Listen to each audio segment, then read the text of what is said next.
Adriana said as Eric pressed her up against the wall with a grin. Well, it's not completely useless then. MHM. Eric pressed his forehead against hers and sighed through his nose. You know I love you, right? Adriana breathed a laugh. Of course I know that. Why? We just don't know what's coming, do we? Not really. Now who's starting the day early? She brushed a hand through his hair. No, we don't. But this is still real, no matter what happens. I know. I just wanted to say it. Adriana set her eyes on his. Is that all? Eric smirked. And what do you mean by that? Well. Adriana swallowed at the smoldering look in his eyes. Even after a few years, he could still give her the jitters. I mean, we're awake. It's so early. I doubt a third of Burke is even awake yet. True. Adriana tugged gently on one of the waves at his nape. Whatever will we do with the time? Gods, don't tease me. Eric clamped his mouth over hers, firmer than usual.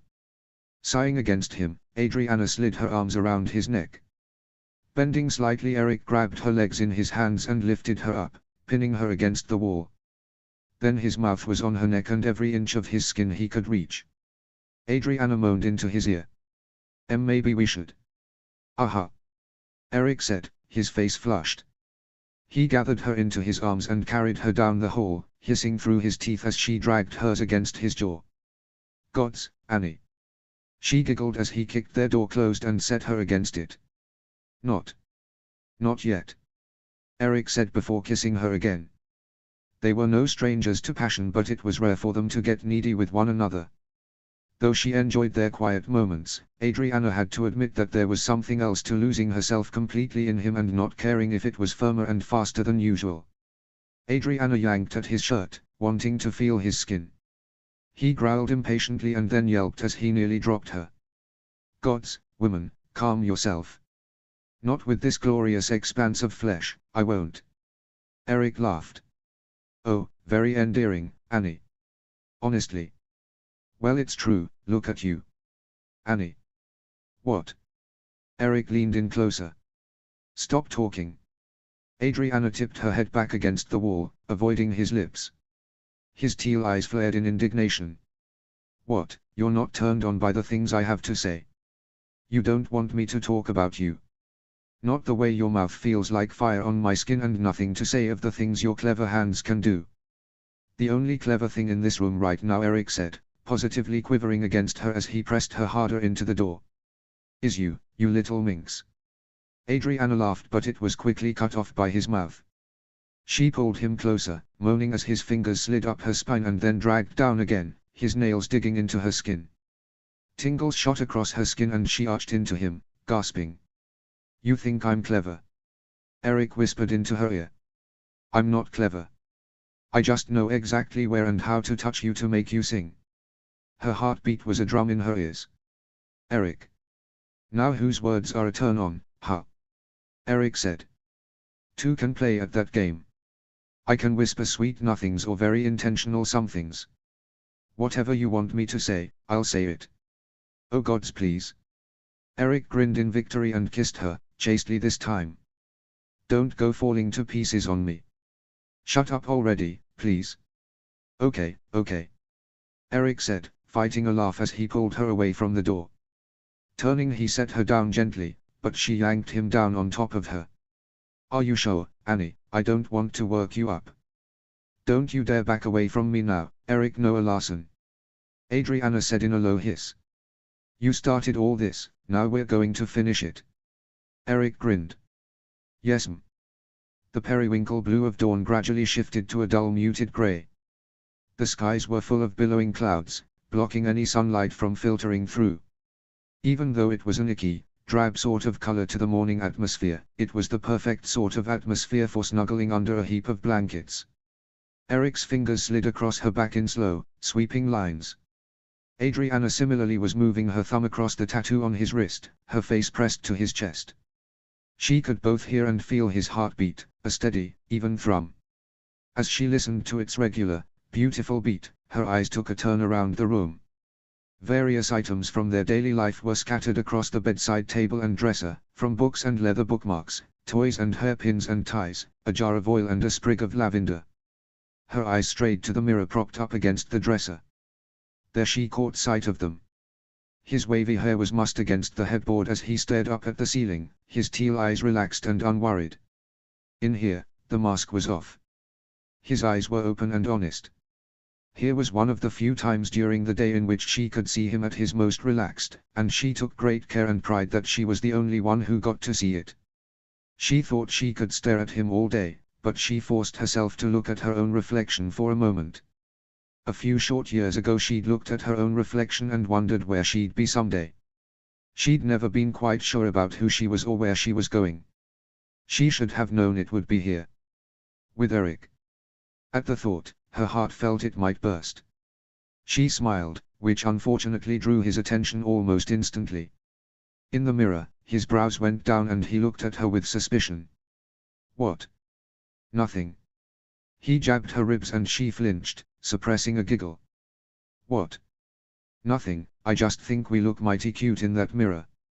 Eric looked over and made a sound like pshhh. Adriana giggled. Yeah, we're moving that. Why? I think it's cute being able to see us snuggle. It's not the snuggling I'm worried about. Adriana looked up at him in shock. He scrunched his nose and said, yeah. You didn't. I didn't, but now that you've pointed it out, the temptation is there. Eric said with a slow smirk. Don't give me ideas. Well, I'm not sure you have the stamina to go again so soon anyway. Hey. I'll be the judge of that, thank you. Eric might have been tempted to prove his point, but at that moment, they heard the unmistakable sounds of small feet outside the door. Eyes wide, Adriana dove to the floor and yanked on a robe just as the door opened. Darin grinned at them with his big blue eyes and tousled blonde hair. Morning, Mama. Hi, baby. Adriana bent low to kiss his forehead before he climbed into the bed. He gave Eric a hug as his daddy pressed a kiss to his hair. Did you sleep good? Aha. I had a dream I was flying. Darin said, pointing out the window. Pepper and I having adventures. Is Pepper your favorite dragon, buddy? Yeah. Well, Eric said, catching Adriana's eye. Who knows, maybe she'll be yours one day. I hope nobody else has made an agreement with her yet. Adriana said. Or you'll be the one mopping up tears, mister. Fair point. Why Mama and Daddy not dressed yet? Darin asked. Why? You've got somewhere to be. Eric asked. Breakfast. Darin said calmly, as if this was the most obvious answer ever. Indeed, he had changed out of his pajamas and was dressed already, Adriana realized. His shirt was on backwards and his socks were mismatching, but he'd done well all things considered. Well, who can say no to that? Certainly not Daddy. Adriana said, holding out a hand. I bet he's worked up an enormous appetite.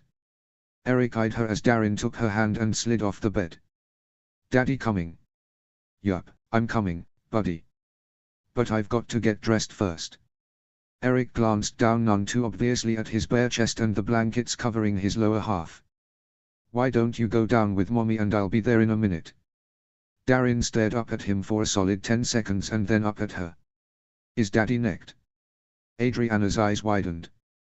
Eric snorted into his hands and said something along the lines of oh no, but it was lost to embarrassed chuckles. No baby. Of course not. Adriana took Darin's hand and ushered him from the room before he got any ideas. She glanced at Eric over her shoulder in horror, wondering for a second if maybe they weren't as discreet as they thought they were. Why would you think that? Daddy's undies on the floor. Ah. Well, Daddy should learn to pick up his clothes from now on, huh? Yup. Adriana descended the stairs with Darin in tow, but she couldn't ignore how warm it suddenly was. She was sure she was blushing.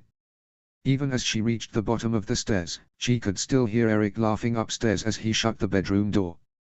For one horrible moment she thought Darin might know more than his 3-year-old self should know. But that couldn't be. No, she thought as he opened the cabinets in search of something to eat, she was merely reminded once again that her son was very smart. Too smart for his own good apparently. It had been a long while since Finn had to force himself to eat something. He realized he hadn't even thought of food in some time.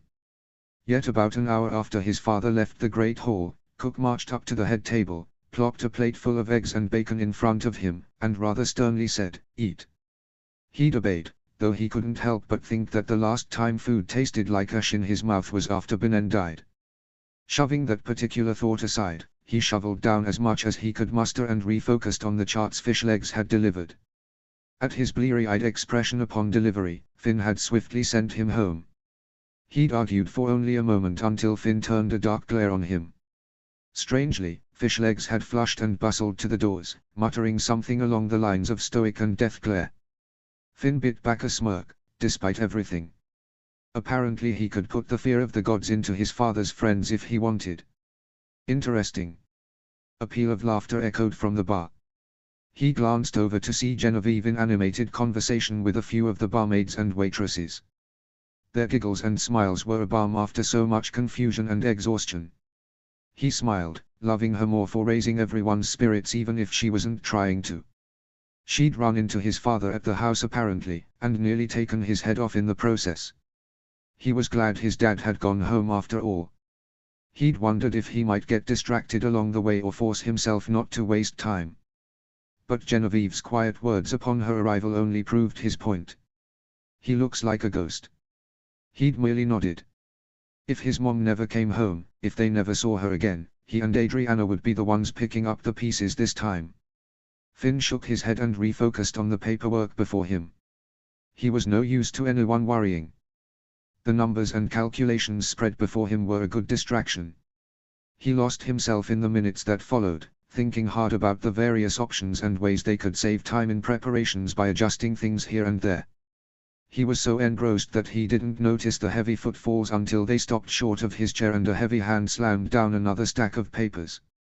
Finn jumped, his dagger half out of its sheath before he registered the beefy, angry face of Snotlout Jorgensen. "What?" Finn hissed, biting back a curse. "Gods, don't do that. Sorry, baby Haddock's ears are too delicate. War is upon us, you know." Finn scowled but bit back a retort. Snotlout was angry. Frankly, he had every right to be. "I take it the scouts aren't back yet." "If they were, don't you think I'd have told you?" Snotlout snapped. "Where's Hiccup?" "I sent him home." "Well, isn't that nice?" "Choose your next words wisely, Snotlout," Finn said coldly. "If I can send fish legs scampering, I'm sure I can put you in your place too." Snotlout's face reddened. "My daughter took off," Finn interrupted. "I told her not to. She doesn't listen when she doesn't want to. You of all people should know that." "What the hell is that supposed to mean?" "She's like you," Finn hissed, trying and failing to keep his voice down. Taking a deep breath, he forced himself to add in a calmer tone, "She's one of my closest friends. The last thing I want is for something to happen to her. I think we can agree on that at least." "Yes," Snotlout said. "Except she was right in the end. Even against our better judgment, you took off to get Genevieve." Hiccup sat around on his hands and wouldn't let anyone go look for Alton. "Not true, because he sent you. When you couldn't find him, you came right back here." "Why might that be, Snotlout?" Finn asked. "Maybe because you had orders." "Yes, I had orders. I chose to obey them and now my daughter is out there, risking her life. She may never come home." "Well, we both know what that feels like then," Finn said, standing and shoving papers into a pile. "My mom knew the rules too and she didn't come back from her scouting mission, did she?" Snotlout was silent for a long minute. "Astrid is strong. She'll be back. But Inga, she's small and untrained except in healing. She's delicate. She won't last 5 minutes out there. Let me go after her." Finn tried not to let the sting of the words show. This was a prime example of what it was like to be chief. Having to make decisions that affected things one way or another. Snotlout was one of his father's most trusted allies, a primary leader in their army. But he was also his friend's father. Finn knew very well that too much stress on Inga could cause her to relapse, which alone could easily get her killed. Misty could only do so much to help her. How could he possibly make such a decision? Risk losing a member of the leadership to save Inga? Or keep a significant member of leadership at his post at the risk of losing Inga? I'm not the chief yet, Finn said quietly. It's not my call to make. But if it was your call, what would you say? Values over family, or family over values? I'd ask you to stay because we need you. Inga made her choice. I can't justify a significant hole in our ranks for one person. Snotlout's breath shook. You didn't think that when you took off? No, I didn't. But it was Genevieve who reminded me of that as soon as I got my head back on straight. Finn said, looking him in the eyes. I can't be selfish. I know that. If we want to beat Brandine and keep as many people alive as we can, then I can't afford to only think about myself. So believe me when I say that if we could afford to lose you here, I'd send you out in a heartbeat. But I can't. Though Snotlout looked like he wanted to argue, something unidentifiable shifted in his expression at the words. His arms were crossed tightly against his chest and his jaw still was clenched. Then he nodded once and walked away. Finn exhaled softly. It was strange, but he felt like he just dodged something. Perhaps a fist. Or maybe he'd passed some sort of test. Whether it was Snotlout's or his own, he wasn't sure. Still, he hated leaving Inga to her own devices. The risk of losing her was great, but she had made her decision. She wanted to go after Alton. Now he had to trust that she would be alright. She was smart and clever. She was less delicate than Snotlout gave her credit for so long as she didn't get overwhelmed. But he knew in his bones that her chances of finding Alton and bringing him home safely were very slim indeed. The doors to the Great Hall opened and the Larsons walked in. Eric and Adriana were holding hands and smiling at each other with what she affectionately called doofy smiles. Darin squealed in delight and struggled in Eric's hold. Eric quickly set him down and Darin darted forward. Finn dropped his stack of papers and held out his arms. Hey bud. Auntie Jenny. Darin squealed and ran past him. Finn's mouth dropped open as Eric and Adriana roared with laughter. Finn turned on his heel in utter shock, watching in disbelief as Darin tackled Genevieve in a hug at the bar. She beamed and held him close before planting a firm kiss on his cheek. How's my big boy? Good. Aunt Jenny. Yes. You wanna have breakfast with me? Absolutely. Genevieve grinned and took his hand. Let's see what. Excuse me. Finn demanded, arms crossed. They turned in surprise, Genevieve trying and failing to hide a grin that he'd been passed over so efficiently. Darin merely blinked in surprise. No love for me? No.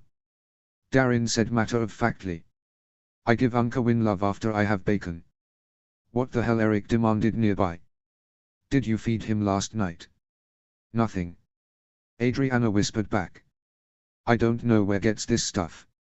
Fine, then. Finn said in a mock-sad voice. I guess I'll just wait over here for when you want me. Darin nodded. Okay. Finn fought the mad urge to laugh when Darin dragged Genevieve away. She grinned and allowed herself to be steered to the food tables. He turned to his sister and brother-in-law. What was that all about? Eric shrugged. I guess he prefers Jen over you. And bacon apparently. Adriana added with a smirk. Oh, shut up the both of you. Maybe if you acquire some bacon. Now you want me to manipulate him into loving me? Finn demanded. 1. That's terrible, and 2, I don't require manipulation. I will be loved with pure intention or not at all. That is how I roll. Eric shook his head. All right then. Honestly though, Darin's full of weird and sudden comments today, so I'm sorry if he hurt your feelings. Adriana said, patting him on the cheek. PFT, he's 3. How much damage could he do? Just don't leave your undies on the floor or he'll ask about it. Eric's mask of calm slipped for only a moment, but it was more than enough as a blush crawled up his neck. Annie, don't. Yes Annie, don't. Finn agreed. I can handle the doofy smiles, but I don't need a play-by-play of your nighttime routines. Who said it was nighttime? Adriana asked, twirling a lock of hair around her finger. Finn groaned, trying and failing to ignore Eric's embarrassed laugh and Adriana's victorious smirk. Why? Why can't you do? You have to. Yes, because I like making you blush. 10 years ago who'd have thought we'd all be here? Yes, you guys flaunting your... He blustered into nothing, waving his arms at them. Yes. And telling me all your dirty secrets. I want no part of it. Adriana shook her head in amazement.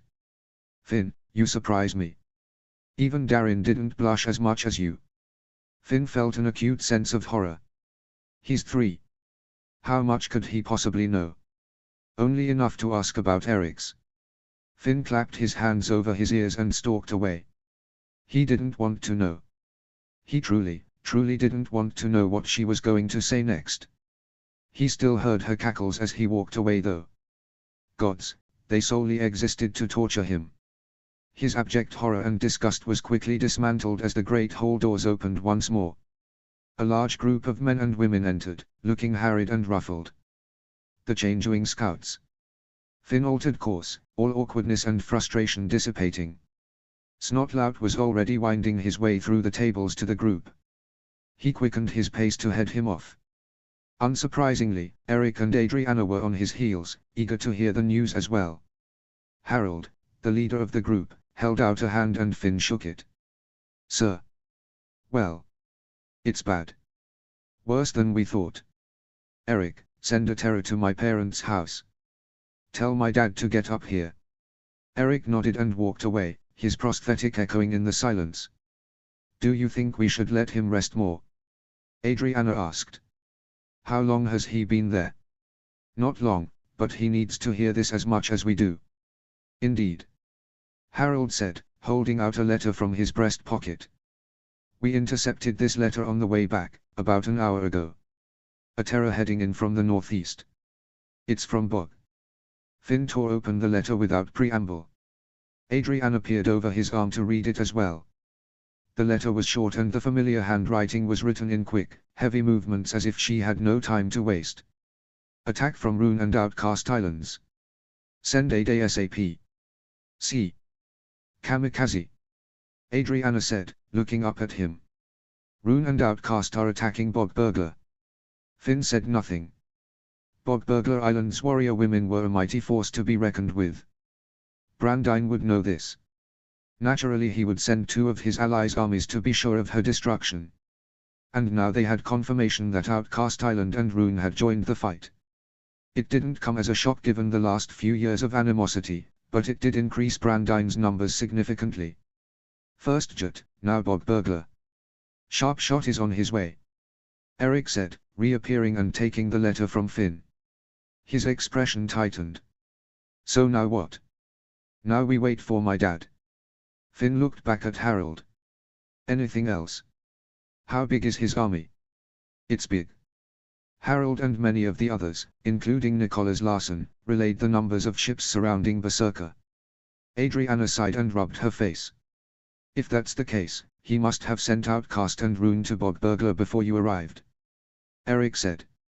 Maybe at the same time that he sent the blockade to Jut. Or they were still stationed at their home bases. Snotlout said from his perch on a nearby table. He twirled an axe in his hands in agitation. Outcast and Berserker are almost straight north from here. To the northeast is Brawn, and in the distance from there, Rune. And further to the east is Bog Burglar. It wouldn't be difficult to send a terror to Outcast to converge their armies on Rune and then hit Bog Burglar from behind. Or surround them. Finn said. How long do you think she can hold out? Eric shook his head. More importantly, what is Brandine's play? All of this is just a distraction. Maybe. Adriana said in a tight voice. But those are our friends out there. Ivan, Kamikaze. We can't just stand by and let them get slaughtered. We only have so many men. Finn said. Even with dragons and ships, we can't fight 4 Armadas at once and protect Burke at the same time. It's not possible. The group at large was silent for a long minute. Finn noticed that Eric and Nicholas were resolutely not looking at each other, as if pretending the other didn't exist. As if they didn't share blood. He felt as if not sending aid to Kamikaze was a reflection of that same animosity. He knew it wasn't, but if Kamikaze, a proud, stalwart woman who was a fierce warrior, was asking for help, then she must need it badly. Brandine wanted to clear the playing field. First, he wanted to take back Berserker. Well, he'd done that, even if he had destroyed it. Second, he blocked off Jet so their forces couldn't join with Burke's. Now he was picking off more of their allies, blocking them from aid by overwhelming them. Other chieftains were dead or missing. Finn became painfully aware of the dozens of eyes on him. How could he possibly hope to make the right decisions by them? As if aware of his thoughts, Adriana set a hand on his shoulder. It was light but it gave him courage all the same. He wasn't alone. The decisions still rested with their dad, but they had each other regardless. Irrelevant to the topic at hand but relevant to me, Snotlout said, finally looking up at Harold. Aren't you missing something? Harold blinked. Sir. Take a head count, Harold. While we've got the time. Finn stiffened, wondering if he'd have to leap in front of Snotlout at the rising anger in his face as Harold counted his group. Then paled. Where is she? Harold demanded. Nicholas raised his brows. How should I know? I wasn't aware I was meant to be a babysitter. I told her to stay with you. That would make her your RISP. Why did you let her come along in the first place? I didn't buy her little story for 1 second. Harold flushed and glanced at Snotlout. She made her case clear. She said the chief wanted her to go in case we'd need a healer, and if I doubted then I should ask. Let me guess, Finn said. She goaded you into risking the chief's wrath for wasting time, right? When it was already so precious. Well, yes. Finn met Snotlout's eyes and shrugged. I told you, she's clever. Too clever. Nicholas said. She apparently ditched us somewhere along the way. You don't sound surprised. Finn said. Well, it's a bit obvious why she'd want to come, isn't it? Nicholas said. She thinks she can find Alton herself. But based on the size of that army, she can never hope to find him. The number of ships alone would take her weeks to search. It's a suicide mission. If you suspected, Snotlout said, dropping to his feet and clutching his axe in a white-knuckled grip. Why didn't you keep a closer eye on her? Nicholas is very good at turning a blind eye. Eric said. He doesn't lift a finger for someone else unless it suits him. Stop. Finn hissed, cutting across Adriana as she opened her mouth to scold him. This doesn't solve anything. Don't know when she left, all right. Nicholas was saying to Snotlout, who was now an inch from his nose. As I said, I wasn't there to be a babysitter. I was there to compile information for the chief. Watching your kids is your job. But you and every other council member were always the worst at that, weren't you? Gangs and runaways and suicidal. Enough. Though the word was quiet, it was firm enough to silence the group immediately. The group of spies parted and looked abashedly at the floor as their chief looked at them from the doorway. Though Hiccup's eyes were still shadowed with worry, he looked better. A few hours at home seemed to have done the trick. We are not doing this. Hiccup said calmly, walking through the group to stand beside Nicholas and Snotlout. I need everyone here to put aside their differences and their fears. Yes, even you, Snotlout. Everyone get a grip. That means me and you and everyone else here. If we can't do that, we're already done. We might as well surrender now. Though Snotlout grit his teeth, he gave the barest nods of acknowledgement. Hiccup turned to Nicholas. I can't tell you how to think or feel, but I expect you to start treating people with a little respect. You disrespect my council or my family, you disrespect me. I won't tolerate your venom when some of us are living our worst nightmares. Put a lid on it or you're dismissed. Though he said it calmly, there was obviously no room for argument. Nicholas stiffened but some of the petulance left his eyes. He nodded. Good. Now everyone please take a seat and tell me what you found out. Be as detailed and succinct as possible. Finn, send a terror to Fishlegs and whoever else is missing. Break time's over. 30 minutes later, the head table was bursting enough that there was little elbow room for the mass of burly Vikings gathered. The din was a flurry of noise as discussions arose regarding the size of Brandine's army, Outcast and Rune's attacks on Bogburglar Island, and there was still no word from Jut. It was safe to assume that Jut was still fighting to break the blockade, as letters or individuals had arrived to tell them otherwise. Finn only hoped that was the case. The alternative was Jut's destruction, and he wasn't sure he'd ever be prepared for that sort of news. Genevieve sat on his left with Darin in her lap. He was coloring on a sheet of paper, happily ignorant to the serious conversation around him. Adriana kept stealing glances at him every few minutes from Hiccup's other side where she and Eric sat. For his part, Eric looked calm despite the small argument with Nicholas, but Finn knew when the mask was on. Though he tried to hide it, Nicholas still ground his gears. Understandably, of course, but Finn shoved it from his mind. It was unimportant and he could only hope Eric agreed. They needed his total focus, especially now. Send the dragons to Bogburglar. Fishlegs was asking Hiccup. Finn leaned in to hear his dad's response. The din was getting loud enough that it was becoming difficult to hear, even though they sat right beside each other. Though it's Cam, Hiccup was saying. Not sure that's. Finn huffed and lifted a few fingers to his mouth. The shrill whistle caused more than half the people gathered to jump, even Darin. When the room went utterly silent and many shocked faces looked at him, he said, "If anyone hopes to know what the plan is, you might want to shut up and listen." Crossing his arms, Finn looked pointedly at his dad, who smiled. A small hand tapped Finn's bicep and he turned to face Darin. "What, buddy? Can you teach me to whistle?" "Maybe someday." Finn whispered back. "Not right now though, okay?" Darin nodded but stared at his fingers in wonder. Genevieve patted his head and grinned, but also turned to listen to Hiccup as he continued. "I was saying that even though it's Kamikaze asking for aid, which is a wonder in and of itself, I'm not sure it's wise. So we leave them to fight alone?" Manny the Mad asked. "Jut's fighting alone," Roughnut said. "I don't hear them complaining." "Complaining," Hiccup said quickly. "Might not be the best word for it, but I agree. We might be allies but we can't fight every battle at the same time. It's just not doable. If our army was twice the size, sure. I'd send a few garrisons to help Cam. But I don't have it." "Well, we can't just sit around either," Mulch said as Bucket nodded at his side. "We're only asking for trouble. Brandine wants his war.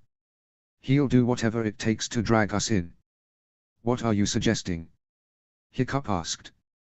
"Maybe we should take the battle to him," Manny said, thumping his axe. "Brandine wants war. He's pushed our hand, taking our chiefess, murdering our friends, attacking our allies. Enough is enough. We should meet him head-on." Murmurs of agreement echoed around the table. "And who's going to protect Burke if the army isn't here?" Eric asked.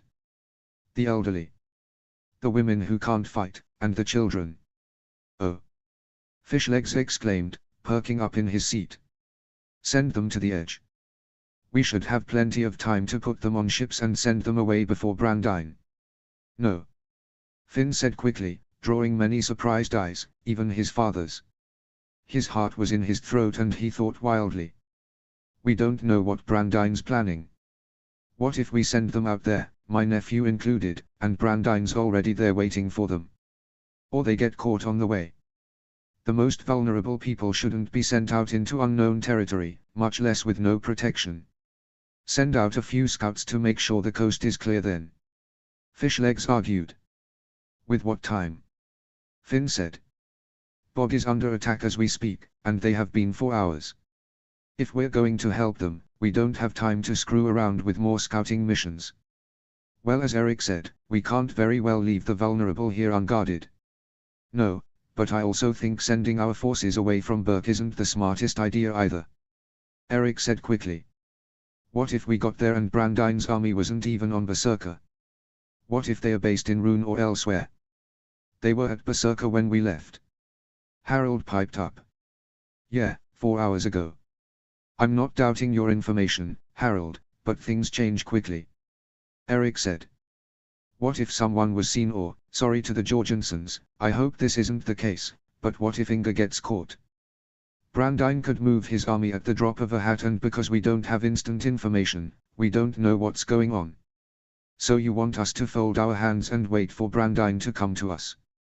What I want is for us to make a smart decision and not get hasty. Which only leads us back to not wasting any more time if we're to help Bog. Eric huffed and rubbed his eyes. Granted. But for one, I agree with Finn. Let's not ship off our elderly and children when we don't know what's out there. Has anyone even been to the edge since our wedding? He gestured to himself and Adriana. For all we know, that's Brandine's spy's home base. It's not. Finn said, then bit his tongue. Genevieve stepped on his toes. I mean, the edge isn't that far away. Our scouting perimeters would pick up anyone coasting that edge. No pun intended, of course. Cliff leaned forward from his chair nearby and gave him a slow smirk. Well, speaking of time wasting, we could sit here and debate all night. Genevieve said. Hiccup. The room quieted at that. Finn shot her a thankful glance but didn't linger. There were too many secrets and implications flying around his head. One wrong word and he was going to. Well, Hiccup began but was interrupted by the sound of spitting. Everyone glanced quickly at Darin, who had his fingers in his mouth. He was blowing with such fervor that spittle flew in all directions, even dribbling into his lap. He pulled his hands away in displeasure. I not whistle. He frowned and held up his slobbery hands at Finn. I wanna whistle like Uncle Win. Yes, Finn said, trying to ignore the drool and chuckles around the table. I'll teach you, buddy, but not right now, remember. Genevieve tapped her lips and Darin copied her. Right. Uncle Win teach me to whistle later. Yes, baby. Hiccup shook his head. Anyway, The chirp of a terrible terror cut through the silence. It whizzed around the rafters as it flew around in search of its quarry, drawing everyone's attention. It was white with purple lining its underbelly and wings. Now what? Finn muttered as it finally found Hiccup and Dove. Another letter was tied to its leg. Hiccup quickly untied it, ignoring his comment. The Great Hall went silent as he began to read. It's from Kara. Hiccup said, his voice tight.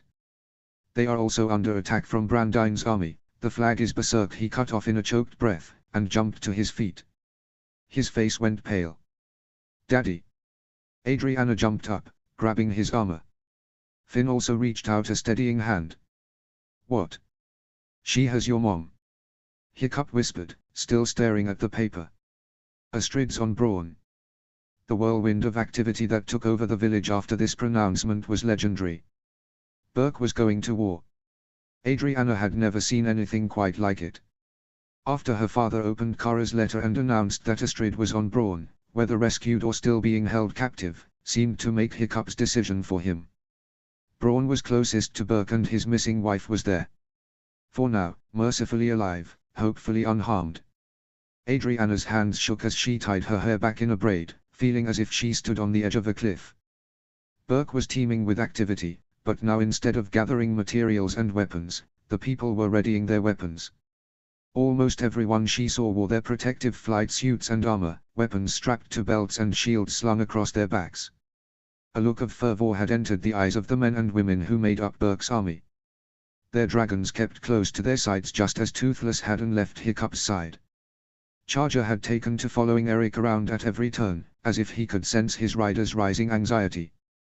He didn't look anxious, the mask securely in place, but she knew better by the way his hands always seemed to be reaching toward her and Darin. Always checking in, even if he was distracted. Safe. Adriana herself had a hard time releasing Darin. He watched the proceedings with wide, curious eyes, asking questions now and then that she had to force herself to answer. Her fear was a tangible beast in her chest, nearly strangling the very breath in her lungs.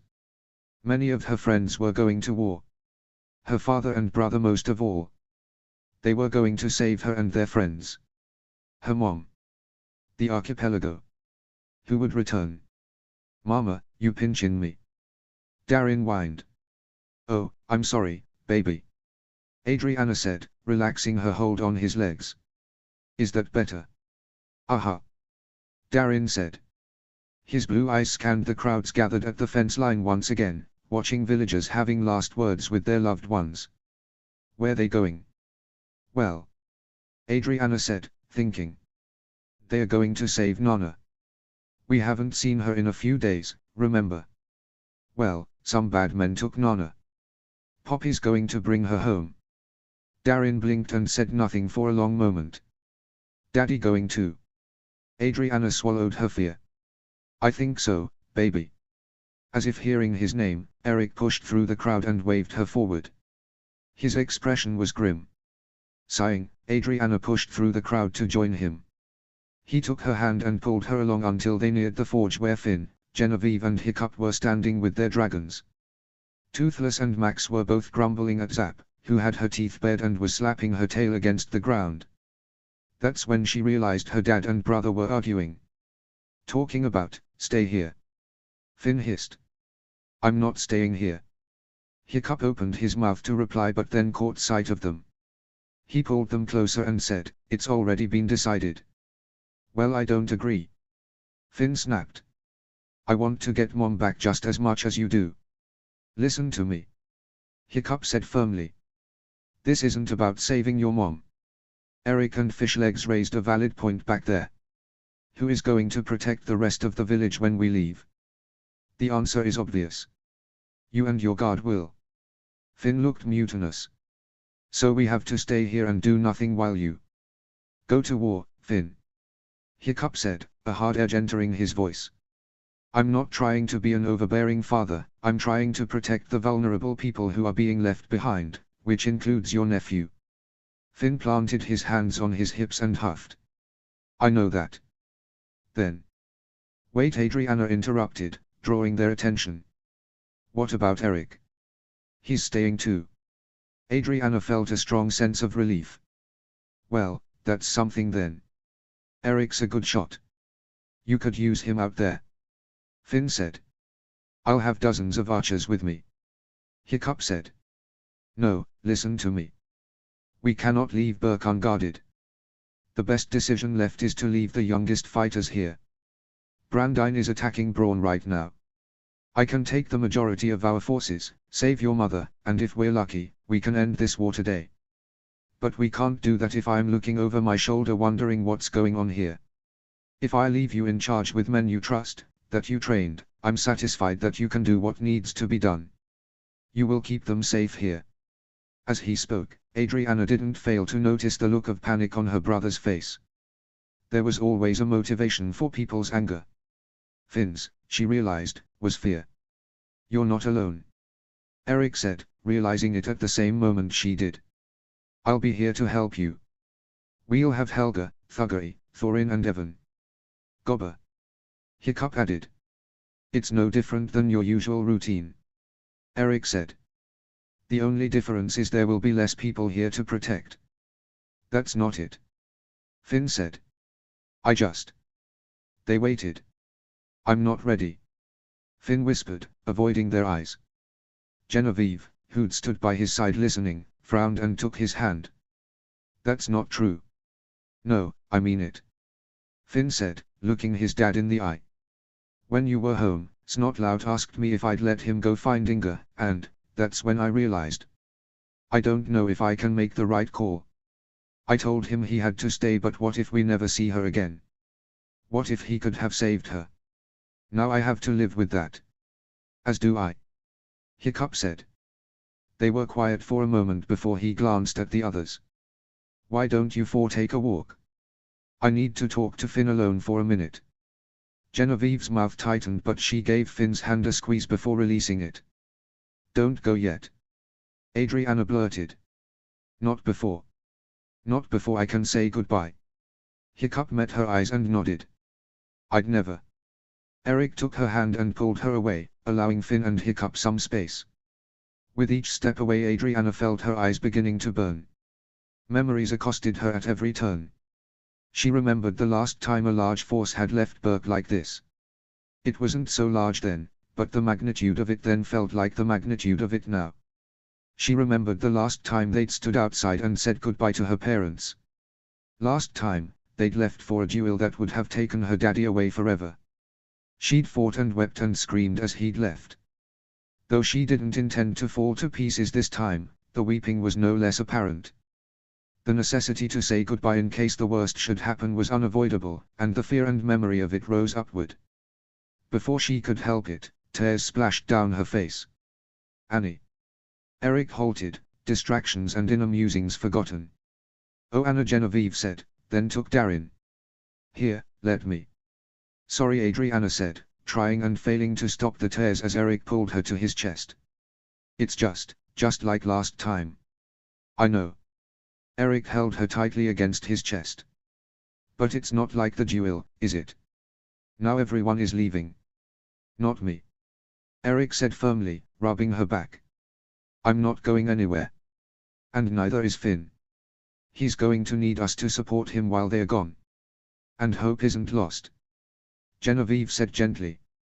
"I know you have a difficult time with these things, what with everything you've been through. But it's good and right that Hiccup has to go. At the very least to bring your mother home. We have to have hope that they'll come back to us. That's what carries us through, Anna." "Hope." Eric brushed her hair out of her eyes as she pulled away. "Jen's right. It's going to be okay." Pulling back, Adriana brushed tears off her face. "You're right. You're not being silly," Genevieve said. "I barely slept last night because I don't know what's going on with my family. If they're all right." Her voice wobbled and she forced herself to smile at Darin, who was watching these proceedings with quiet contemplation. "But I have to have hope that everything will be okay. Hope carries us through," Adriana murmured. Then another memory popped into her mind from the day her father left for the duel. How she'd begged and pled with him to stay. How he'd promised he'd do everything in his power to come back to her and Finn. And she'd dropped. "Annie. I need to get something," Adriana whispered. "Where's Lily?" "She's with Chag." "Where are you going?" Adriana whirled around. "Don't let him leave until I get back." Eric looked confused but he nodded resolutely. She pushed through the crowds, ignorant to the cries of shock or frustration she caused. A deep sense of urgency seemed to press her forward until at long last, she found Lily and Charger by the hatchery. "Lily. Come on, we have to go. Quickly." She knew her daddy wouldn't leave without saying goodbye, but she still needed to be as quick as possible. She wouldn't be the reason that more people died on Braun because the Burkians couldn't leave. The village flashed by beneath Lily's wings. They had to dodge more than a few dragons and their riders who'd flown into the air to get a better vantage on rooftops. Soon the crowds dissipated however and the sounds of the busy village dwindled into nothing but wind and the sea crashing in the distance. Adriana steered Lily to her parents' house and nearly broke her legs as she dismounted early. Lily landed awkwardly on her back legs and caught her with a wing, roaring with caution. Without replying, she ran up the stairs and flung open the door. She darted up the stairs and round into the far wall before tearing past Finn's old bedroom, then hers, then took the final stairs to the attic. She nearly tripped on a few boxes as she flung the door open. Panting, she stared around for nearly a minute before she began tearing through the room. "Where is it? Where is it?" she muttered, shoving aside old chests and boxes full of blankets and toys, unused dishes and weapons and armor. An entire chest was devoted to her father's old notebooks, which her mom had finally declared to be a waste of space before moving them upstairs. Memories accosted her at every turn. Books and paints, decorative stones and jars of eel oil, dried flowers and dragon journals and clothing, baby blankets and helmets and old weaponry from Stoic the Vast's day, including Tornado's old saddle. Chapters upon chapters of her life flashed before her eyes as she tore through everything in search of one small box, which contained some of her parents' most precious memories. They would never have gotten rid of it. Not for anything. Not for the world. But 15 minutes flew by and she still hadn't found it. "Where is it?" Adriana demanded of the house. "Think. Maybe her parents wouldn't keep it in the attic, amongst all the junk and dust.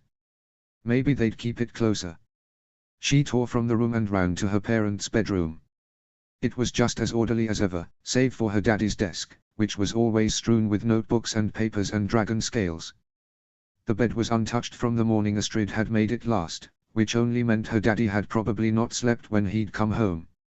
At least, he hadn't slept in here anyway. Maybe he'd taken one look at the untouched blankets and decided he couldn't bear it. Not if it was made by his beloved wife for perhaps the last time. Adriana tried her best not to disrupt the order of the room, but found it rather difficult considering her lack of time. The box wasn't in the closet or either of their dresser drawers. It wasn't on the bookshelves or under the desk. "Please," Adriana whispered, pulling at her hair.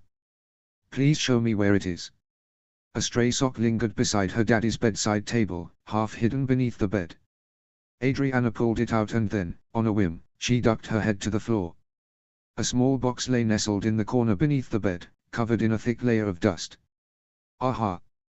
Adriana squealed and pulled it out, choking on dust. "Eureka!" She forced herself to take a steady breath as she pulled off the lid. Inside were nestled the precious items of her and her brother's baby days. Shark teeth and pretty rocks from Finn. Colorful dragon scales. A few curious items caught her attention that she wasn't sure if she'd seen before, including a necklace with a bronze pendant. A shield maiden and various designs made up the face, connected to a long chain. It was beautiful, though she wasn't sure if it was her father's or mother's. Maybe one day she'd ask. And nestled beneath a pile of Eric's drawings, she realized with a smile, was what she was looking for. It was smaller than she remembered. Ragged and dirty and barely holding together with a few thin stitches, but she thought he might be able to handle one last battle. A brown stain still marred its chest, a testament to the protection it had once given the man she loved first. Mr. Gobcup. Its head and limbs were floppy in her hands as she lifted it from the box, but she smiled. "How's about one last adventure, Mr. Gobcup?" she asked, holding it close. Then realizing how long she'd been gone, she gasped. Putting him safely into her pocket, she tore down the stairs and back outside to Lily. Hiccup walked the length of the fence with Finn in tow. Toothless and Zap followed at a short distance. She'd stopped growling at the night fury, just as Finn had stopped arguing with him. Or maybe she was only mimicking his reactions, which wouldn't be altogether surprising. After Finn admitted to his fears, he'd gone quiet. His blue eyes kept scanning the villagers lining up and down the streets. Husbands saying goodbye to their wives and children, and in some cases the opposite. More than half of the people gathered were leaving with Hiccup and the majority of the council. Dragons' saddles were loaded with weapons, shields and saddlebags. The people wore armor, and though many looked sad to be saying goodbye, they were straight-backed. They'd been preparing for this for days, weeks, years, even. They all knew war was inevitable. Yet no amount of preparation made the goodbyes easier. Hiccup finally came to a slow halt on an open cliffside outside the hatchery. While the wooden fence kept up a safe border to protect children around the majority of the village, there were still open sections that allowed for dragons to dive without man-made structures being in the way. This was one such spot. Finn stopped a few feet away, playing awkwardly with a strap on his sleeve. It was rare times like this that Hiccup saw himself in his son. It wasn't often that he showed any sense of awkwardness or discomfort. Normally he held his head high and shoulders back without questioning his thoughts or opinions. But now he'd realized that his time to be leader had finally arrived. Once Hiccup left, he was in charge of Berk on his behalf. And if Hiccup shouldn't return, it would stay that way. Hiccup thought back to the years before he'd taken the mantle as chief. He'd hated the prospect, not trusting himself to make decisions and play peacemaker and leader all at once. To have to set aside what he wanted, whether it was traveling and exploring or saving dragons, and put down some roots to do what was required of him. It had required sacrifice on his part, and it had been a tough pill to swallow. Finn never had an issue with swallowing the pill of leadership. Like his grandfather, Finn was a natural-born leader. But he'd seen his fair share of battles. He knew the cost of leadership and the weight of making the wrong call. It was an unfortunate side effect of being a leader, and one he'd learned well before today. For a few minutes, they merely stood on the bluff. The wind blowing up the cliff tousled their hair, revealing Finn's slave mark for a brief moment. They were far enough away from the others that Hiccup didn't feel the need to mention it. For those few minutes, it was quiet and peaceful. Hiccup knew what he had to do. For the first time in days, he felt clear-headed. He was ready to join Toothless and his army. He was ready to save Astrid. He was ready to meet Brandine head-on, just as he'd been itching to do for years. But first he had to do the thing that he hated to do years ago, before he faced Dager for the duel. The duel which had changed his life forever. He'd do it again even with all the heartache it brought him. But still, saying goodbye was never easy when it came time to do what had to be done. So straightening his shoulders, he faced his son. "You know your mother and I couldn't be more proud of you, right?" Finn's blue eyes were bleak as he glanced up. "Dad, don't. Stop." Hiccup stepped forward and stared at him until Finn met his eyes. "You are stronger and braver than I ever could be. You were born to lead them. Don't you ever doubt that for a second." Finn's eyes filled with sudden tears. "I'm not ready." "You are," Hiccup whispered, fighting the burn in his own eyes.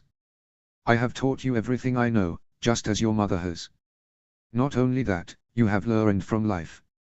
The hard days, the hard losses. Those were preparing you long before you were ready. They were preparing you for today. The duels, Brandine, Benin." Finn shook his head. "The slavery, everything. Every bit of it has taught you something valuable. We always knew there would come a day when you would take my place. That's what we've been preparing you for. We trust you and more than you know, our people trust you. But I'm not you," Finn whispered. Hiccup fought the urge to laugh. "Kiddo, I don't want you to be me. I never wanted you to be me, and I dare say our people probably wouldn't want me leading them for another 40 years. Finn laughed at that. "That's probably true. You have always done things your own way, not mine. Don't falter now. No matter what comes next, they will follow you," Hiccup said. "But I will fight as hard as I can so I can come back. I will find your mother and bring her home, and then we can do the next part together." Finn tightened his jaw and nodded. "I know. Just come back." A strange sense of déjà vu filled Hiccup's chest. Almost as if they'd had this exact conversation once before. Hiccup pulled him in for a hug and didn't let go for a long minute. The last time he'd left for a dangerous mission, he'd hugged his little boy quickly for fear of crying and shattering his son's resolve as he left. Now he felt nothing but pride. Pulling back, Hiccup held him fast with a hand on his shoulder. "You don't yield for anyone." Finn nodded, looking calmer than he had minutes before. "Chief." Hiccup released Finn and turned to see Snotlout standing nearby. "Yes. Everyone's ready." He nodded and glanced around. "I'm not leaving until I see Adriana and the others." "But thanks." Snotlout nodded and walked away. Hiccup felt a keen sense of loss for his friend. If Adriana was out there. "We can't focus on Inga, no matter how much we want to," Finn said. "I know." Still a bustle of activity in the nearby crowd caught his attention and his daughter and the others appeared. "Ah, there you are." Adriana's face was flushed. "Sorry. I had to get something." "Everyone's ready to leave," Hiccup said, accepting a hug from Genevieve. "I'm glad you all showed up when you did. To be fair, you did tell them all to go away," Finn said with a raised eyebrow. "True enough. We forgive you," Genevieve said, pulling away. She sighed and squeezed his arms. "Be safe. Bring Astrid back." "I will." Eric had Darin in his arms. The hug was a little awkward as he kept a hold on his son, but it was no less tight. "Be careful," Eric murmured. "Help Finn in any way you can," Hiccup whispered, pulling away. He set a hand on Eric's wrist before he could withdraw it. "And no matter what happens next, don't falter." Eric's calm expression slipped for only a moment before he nodded. "Thank you. I fully expect you to come back with some wild story to share, but just in case, thank you. For everything." Hiccup shook his head and patted his arm. "All right big boy, come here." Darin eagerly moved into Hiccup's arms. He seemed quiet, likely trying to process everything around him just like Adriana always did when she was small. Only he had yet to be exposed to any sort of danger. He hoped it would stay that way. Poppy going to save Nana? Eric and Adriana smiled behind him. Yes. Do you miss her? Yeah. Me too. So I'm going to bring her home. And when we get back, Hiccup said with a sly look at his kids. Maybe we can celebrate with cake. And ice cream? Darin asked with wide eyes. Absolutely. When he has a sugar high, he's spending the night with you. Eric warned. Great idea. That will add to our celebrations. Hiccup nodded as Darin beamed. A sleepover with Nana and Poppy as soon as everything is right again. How's that sound? Yeah. Only Darin met his eyes with unflinching honesty. I go with you to save Nana. Hiccup gave him a sad smile. No. Not this time. Maybe someday we can have adventures. Maybe, he said, turning and pointing at the tallest peak. Someday we can fly up there and see what you can see from up there. Darin's eyes were wide. We climb to the top. Or fly, if you want. Toothless has been dying to give you a flight for a long time, haven't you, bud? Toothless, who'd been snuffling Finn's hair affectionately, shoved his nose into Darin's neck. The boy cackled at the raspberry sound that Toothless blew into his skin, effectively covering him in dragon snot. Oh man, Toothless. Eric whined. Nobody's got time for a second bath today. It's fine, Adriana murmured. Not even snot can ruin this moment. Hiccup sighed, catching Snotlout's eye from where he stood with his family. Well, give me a big hug, buddy. Poppy has to go. Darin wrapped his little arms around his neck and squeezed. Hiccup held his grandson as tightly as he dared. He would go to war for this little boy. He'd give his heart and soul if he had to protect him. Even if it broke his promise to Finn to come back, he'd do it. Darin pulled away and planted a kiss on his cheek. Oh, thanks, buddy. Here, go see your daddy now. He watched as Darin took Eric's hand and they edged away to talk to Finn and Genevieve, who he noticed had also taken a few steps away. Likely to give him and Adriana privacy. Slowly, he met her green eyes. Her expression was a little bleak, just as Finn's had been, but her face was tearless. She looked as if she was preparing herself for the inevitable. I hoped we'd never do this again, she whispered at last. Hiccup nodded. Me too, baby girl. Looking at her now, the woman she'd become, so strong compared to how she'd been as a child. On the day he'd left for the duel, she'd been terrified. Still grieving the loss of her own Poppy and still facing the devastating effects of her kidnapping from Trista. She could hardly cope with more loss and pain. Letting her go had been one of the worst things he'd ever done in his entire life. He'd never wanted to do it again. It had very nearly broken him. But now, her shoulders were back and her head was held high. Her eyes held a deep sadness from years of grief and pain she never should have had to experience. Loss and grief were old friends of hers. But she didn't fight them this time. She held them at bay and instead gave him her full attention. I remember the day I left for the duel. Hiccup said quietly. There were so many emotions going through my head, but, most of all, I was sad to leave you when you were hurting so badly. I just wanted to see you happy. Adriana swallowed thickly and said nothing, her eyes beginning to glisten. But I did in the end, didn't I? Hiccup whispered. He stepped forward and brushed her hair away from her eyes. I got to see you grow up to be a wonderful, kind, generous woman who didn't give in to the dark days. I got to see you marry your best friend. I got to see you heal with that beautiful boy. Tears slipped down her face at last. Hiccup tilted her face up, fighting his own tears now. I'll tell you what I told your brother. Your mother and I could not be more proud of you. Don't doubt yourself for 1 second. No matter what happens next, this world will not break you. It is more than darkness and sad days. It is filled with life and beauty. And you reminded me of that, so many times, Addie. Don't ever forget. Sniffling and nodding, Adriana pressed into his chest. He hugged her tightly, putting every ounce of love he had into it. He kissed her temple and held her for a long minute. Though she was afraid, she didn't shake like a leaf like she once had. Now she was calm and collected. Her face was wet but clear as she pulled back. I have something for you. Hiccup blinked in surprise as she reached into her pocket and pulled out a small familiar doll. Addy. She held it up in her hands. He might be a little ragged, a little rough around the edges, but he's all I've got. Hiccup gave a weak, watery chuckle. Take him with you, Adriana whispered. Our good luck charm. Gently, Adriana put Mr. Gobcup under the strap covering his heart. He'd put him away more securely on the flight, but for now he would stay right there, his baby girl's luck charm. Another flash of déjà vu took over, only now he didn't feel sadness. Only a strong sense of resolution.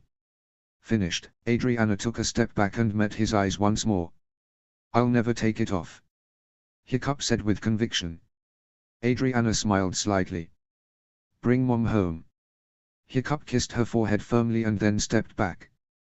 Toothless quickly nuzzled her chest with his nose and she hugged him. You take care of him, big boy. Adriana said, her hands holding his chin up to meet his eyes. You bring him back safe for me. Okay. Toothless nodded and licked her face. She grinned and stepped away, taking Eric's hand. Hiccup stepped up beside Toothless and set a hand on his saddle. He looked at them all, Finn and Genevieve, Adriana and Eric and Darren, and let the image burn into his memory. I love you all, Hiccup said at last. We'll be back. And then we have cake. Darren cheered. Everyone laughed. The sound brought joy to Hiccup's heart and he mounted. He'd take that joyful sound to Brawn. To Astrid. To war. He'd let it fuel his courage and spirit until the day he returned, whether it was tomorrow or days from now. He would be back. He would bring Astrid home. He would see his family again. Finn felt a strange sense of wonder as Toothless took off and landed atop the hatchery. He roared into the air, the night fury's shriek sounding across the village. A clear instruction to all that it was time. Final hugs and cries and kisses were shared. He watched as men and women mounted their dragons and one by one, rose into the air. First, Snotlout Jorgensen and Hook Fang, eager for battle. They were followed by Rough Nut and Tough Nut Thorsten on Barf and Belch, and Fishlegs and Meatlug, flurrying behind them with gusto. They were followed by council members, including Maddie the Mad, Gustav Larsen, Phlegma the Fierce and Spitaloot Jorgensen. The faces and dragons blurred into dozens until it became a mighty force of hundreds of riders on their dragons, all clamoring with weapons and jeers and the bloodlust of battle. Finn dropped Genevieve's hand and walked forward, looking at them all. His people. He stared until the sight burned into his memory so he'd never forget. Toothless lifted off the hatchery and flapped above them. Hiccup raised his sword and ignited it, and a tongue of flame lit up the sky. Riders of Berk. Hiccup bellowed. No more will we stand for the tyranny spreading across our peaceful islands. No more will we watch as friends and innocents are destroyed. We will not let our homeland be taken from us. No. The throng answered and dragons roared. Ride now for Brawn and to war. To war. Toothless tucked in his wings and the duo dropped. Tongues of fire flashed through the air as they dove, shooting past the village and down the cliffside. Toothless' sonic whistle filled the air as they turned and shot northeast across the sea. The sky, filled with the tangerine orange of sunset, was soon blocked from view as thousands of dragons and riders followed their chieftain. The air was filled with the booming flaps of thousands of wings amid the tumult of clanking armor and weapons and the shouts of warriors. Finn strode forward to the edge of the cliff, watching as his father and their army flew away. His heartbeat was a firm, powerful beat in his chest. His father's words, to him, to the Berkians, had solidified his resolve. Now it was time for him to step up. To do his part. While his father was gone, to war, to rescue his mother, he'd protect Berk with every fiber of his being. Toothless and his dad disappeared in the distance amid the clouds. And soon, the gathering of warriors did too, one by one until even the sound of their wingbits faded away. All was quiet. In his heart, in the air. Both his head and the village had never felt more empty. Finn. He blinked at Gobber's quiet voice, cutting through the silence. Slowly he turned to the remainder of his village. Thousands of eyes blinked at him. Elderly men and women, the infirm, healers, young mothers and fathers who'd stayed behind, children of all ages. His friends. Cliff, Tarin, Thuggery, Helga, Thorin, Evan, Morgan and more. His family: Genevieve, Adriana, Eric and Darin. His eyes lingered on Darin, who looked at him with unwavering trust. "What are your orders?" Gobber asked, firmer this time. Finn gathered up his thoughts and emotions on everything that had happened in the last few hours, the last few days, everything that could happen in the coming days, and set them aside. Cover the perimeter. Chapter 11, Empire's Fall. Chapter text. Inga Jorgensen had never been much of a reader. She prided herself on the practical, the living in the now and putting all her energies into what was important. Not frivolous activities such as reading or imagination. Despite this, she couldn't help but feel like she was the main character in a harrowing plot that had dangers at every turn. She had a lot to gain from this mission. And yet one false move wouldn't just spell out her own doom, but Alton's too. Losing the group of Changeling spies had been the easy part. Harold had ordered her to keep to Nicholas Larson's tail. She'd grinned in victory at this news. Nicholas was not much of a multitasker and he was both arrogant and selfish to boot. He was clever and quick, just as all the Larsons were, but grief for his personal losses had turned the worst aspects of his personality sour. He'd always been one to turn a blind eye to things if they didn't suit him. Therefore, ordering Misty to slip away had been easier than slicing pie. Maneuvering the size of Brandine's army was the difficult part. For what felt like hours they dodged enemy riders and sneaked behind ships and sails. Luckily they could use the night sky and dark clouds and the shadows cast by the ships to their advantage. Changelings could hide invisibly in the daylight just as easily, but even an untrained eye could see a shimmering mass hurtling through the skies when the sun was shining bright. Trying to figure out which ship Alton could possibly be on was both difficult and easy. While some might get overwhelmed with the sheer size of Brandine's army and decide there was no way any one person could be located, Inga begged to differ. To her it seemed rather obvious. Alton had been captured, likely for information. And anyone with valuable information wouldn't be kept on any Olay random ship. No, they would be kept close by. So she was seeking out Brandine's ship. The thought didn't sit well, but she pressed on regardless. She would find Alton and bring him home, and nobody, not Brandine nor his entire army, would stand in her way. Misty ducked behind a large ship and clung to a large rope net hanging over the side as a trio of riders and dragons flew by. A waft of smoke curled out of Misty's nostrils and Inga quickly pulled herself up to wave it away. "Stop that, Misty, or people might see," she whispered low enough that the water sloshing against the ship's sides covered it. She could hear voices on the deck above but couldn't quite make out their voices. She'd assumed that Brandine's ship would be the largest of the group, but so far she'd yet to find it. She'd lost track of time as they scoured the army, but she was sure the Burkian spies had left by now. No matter what happened next, she was officially on her own. And that meant if she was going to find Brandine's ship, she was going to have to take some risks. Adjusting her navy and black flight suit, she unbuckled her harness. Misty kept still and silent as she began to climb hand over her dragon's shoulders and neck and then up the rope ladder. She didn't intend to board the ship, not if she could help it. But any little bit of information she could gather from the soldiers would be helpful. At least to find out which direction to go and save time. As she climbed higher, the soldiers' voices became clearer. "G. Burglar. Sending out Cast and Rune to Bog. They won't stand a chance." Inga crouched just below the handrail of the deck, her toes securely in place at the top of the rope ladder. With a quick movement she could easily drop back into her saddle below, but up here she was completely exposed. With their oily secretions rubbed all over the flight suits, Changelings could manipulate the material to make their riders invisible, too. So long as they were in the saddle, anyway. But the moment she left her saddle, she was completely visible. If someone were to pass by or look out across the water from another ship, she could easily be seen and raise the alarm. "What about the rest of us then? Sounds like we're going to Brawn." One of the men scoffed. "If all this is to get to Burke, we're taking an awful long trip around the archipelago. What's the chief playing at?" "Gods know. He's been chasing this for years and it all stopped making sense years ago. We just do what we're told." "What's in it for us exactly?" "Our pick of the islands, probably. Burke and Brawn are the most fertile." Inga grit her teeth. It took her a moment to realize that this chief they were talking about was Brandine. Because of course he'd proclaim himself chief the moment Sven had died. No, the moment Berserker had been taken.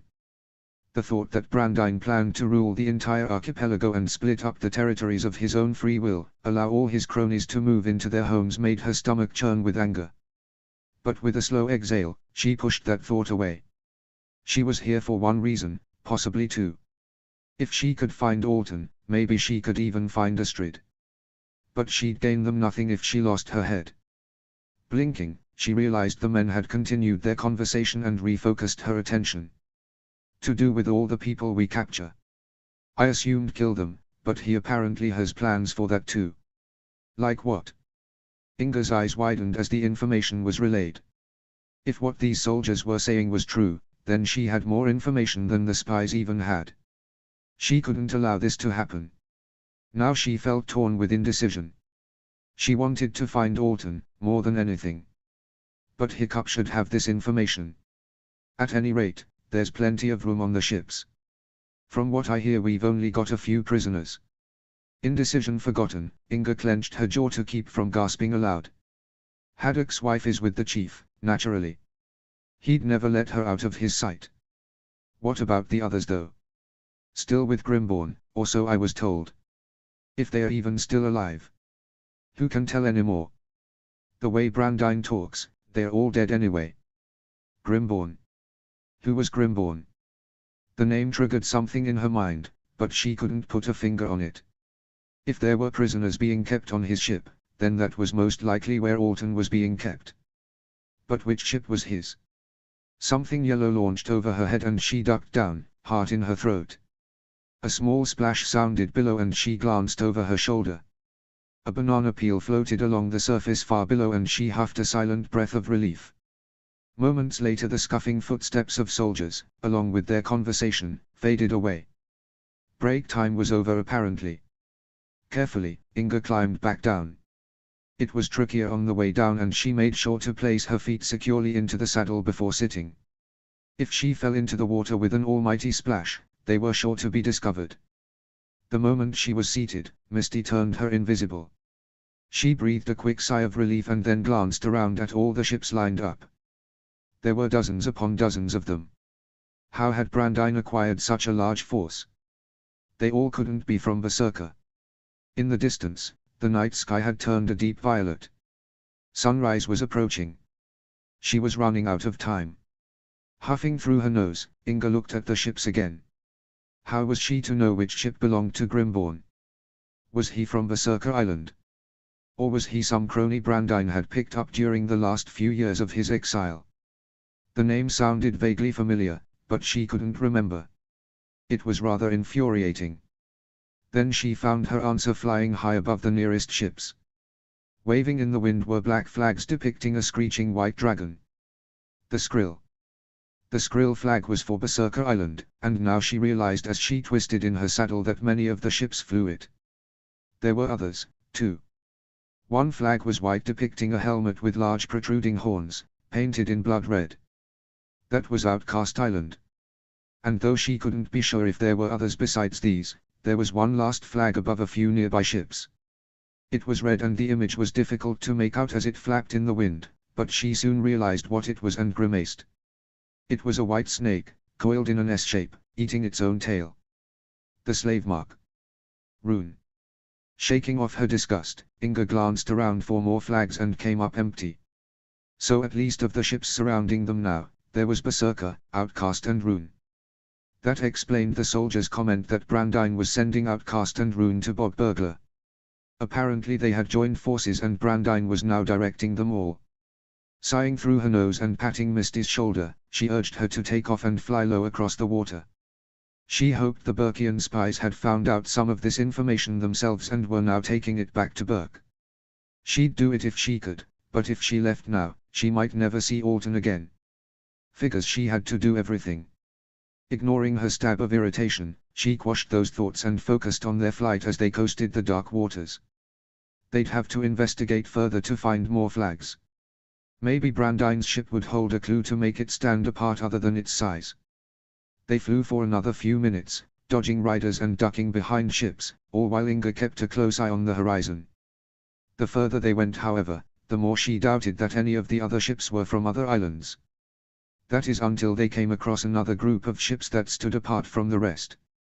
They were dark, as if the wooden beams had been painted with tar. They were hulking, massive ships with multiple levels, and on the top deck she could see cages, massive spearheads loaded into catapults, and strange green chains coiled on two giant spools. The flag was white with a depiction of a dragon, an arrow piercing its head and neck and a sword through its back. There was only one group of people Inga could think of who would fly a flag like that. Dragon hunters. And suddenly she remembered.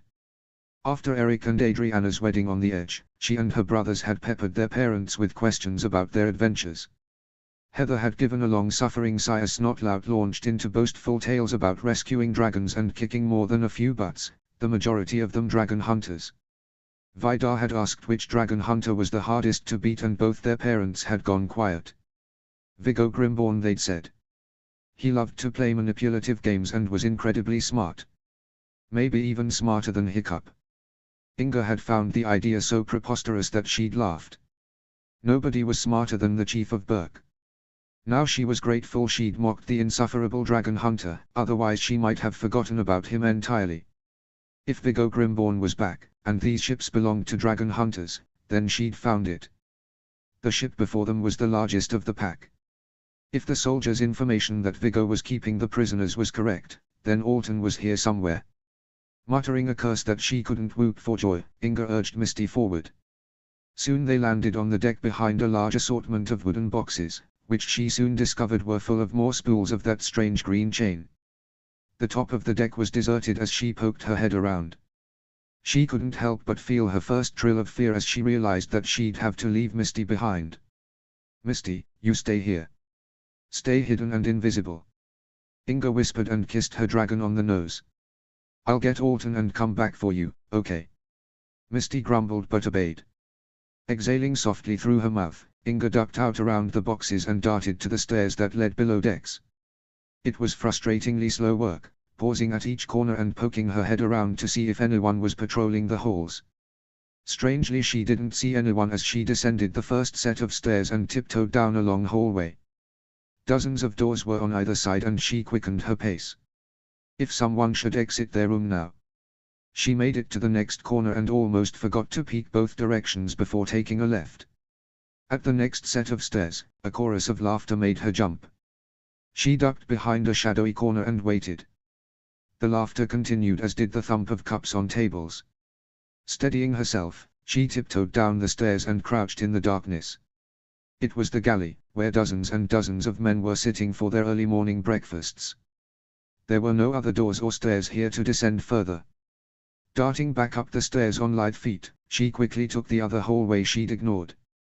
Surely this massive ship had to have a sort of jail where prisoners and dragons were kept.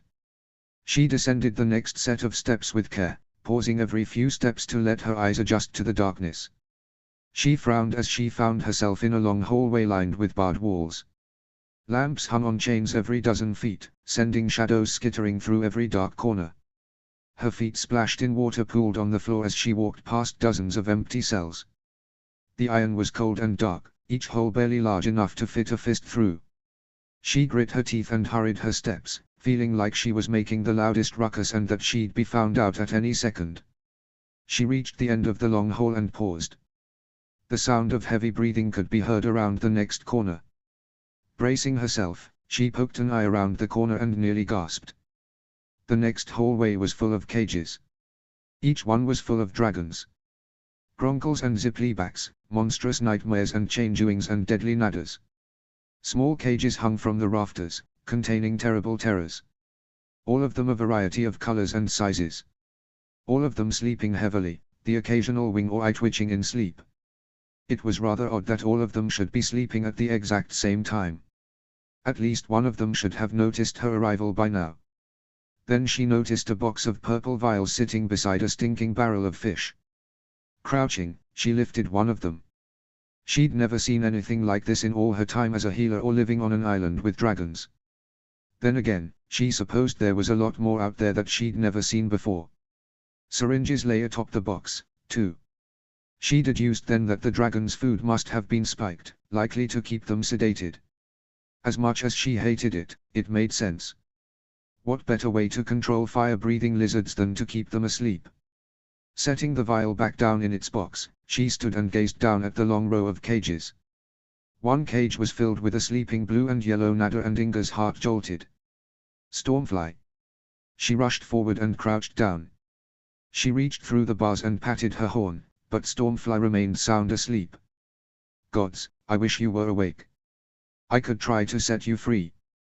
But she knew releasing the dragon would likely spell her doom.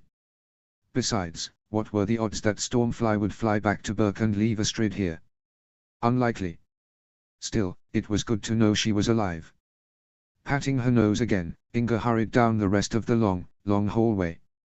If the men were at breakfast, then that likely meant they would be filling the passages soon. How was she going to get back out? One thing at a time, Inga. As she suspected, the next hallway was also empty of guards. This room was also full of empty cells and, to her confusion, furniture. Tables and chairs sat in each cell, empty but no less menacing. Manacles and chains hung from the walls. The room seemed to be empty, but she tiptoed forward anyway. Inga made it about halfway down the passage when she froze. The room at the farthest end definitely had someone inside it. Swallowing, she inched forward. In the dimness of the corridor, it was difficult to see, but it appeared the figure was tied to a chair by his arms and legs and seemed to be fast asleep. For a moment she hoped it would stay that way. Any random prisoner might raise the alarm, desperate to escape and end up getting her caught, too. But just as she made to turn around, she caught sight of a blue sea glass bracelet on his wrist. Her vision tunneled and she sprinted forward. Alton. She shoved at the door, expecting it to be locked, and stumbled as it swung forward on rusty hinges that creaked in the silence. Alton snapped awake and looked around, his brown eyes wild with sudden fear. Inga froze. The skin around his eyes had been cut in a smooth arch from brow to cheekbone. The skin looked swollen and angry, but was healing. Beneath his shirt she could see swaths of gauze wrapping his arms and chest. "Oh gods, what have they done to you?" Inga whispered. Alton stared at her for a long moment before dropping his head back onto his chair. "Are you a Valkyrie coming to take me to Valhalla then? I didn't realize Odin was so cruel." His voice, so rough and tired compared to the easygoing nature she remembered. Tears pricked her eyes and she rushed forward. "Alton, it's me. It's Inga." Alton seemed to be in a daze, as if struggling to stay awake. She wondered if he'd been drugged or if he was fighting a fever. She pressed her fingers to his forehead and frowned. "Warm, but not terribly feverish." "Can't be." Alton whispered. "Can't be real, I'm finally losing it." "No, you're not. It's me." Inga whispered hoarsely. "Look at me." Slowly his bleak hazel eyes turned toward her, as if doubting, and yet beginning to hope. "You're real." "Yes. I told you to come back home to me soon before I got old and fat," Inga said, fighting the tears threatening to splash down her face. "We were supposed to do that together, you know." Alton choked on a laugh. "Inga." She pressed her lips to his and he went still, as if still unsure if this was real. She pulled away quickly though and inspected his other wounds. He hissed then and seemed to come back to himself more and more by the second. "Easy. First you barge in here, then you kiss me, now you're poking and prodding my wounds. Still think this is a dream, Brand?" Alton grinned and the look seemed to transform him, bringing back the boyfriend she knew and remembered. Not this wounded person who looked like. Inga shook her head and began to work on the knots holding down his wrists. "We've got to get you out of here. Misty's on the top deck waiting for us." "Inga, how many people did you bring?" Inga scoffed. "Berk is a little distracted right now with other things. I came alone." "What?" Alton hissed, pulling his arm free of the now loose rope and grabbing her chin. The skin of his wrist was nearly bloody with the chafing, but he didn't seem to notice. "You came alone." "I had to. Brandine sent a box with Astrid's." "I know, I've seen Astrid. I know about the box." "So what?" "So there was also Genevieve's hair in the box." Finn took off, Hiccup was in bad shape. Nobody was coming for you. For good reason.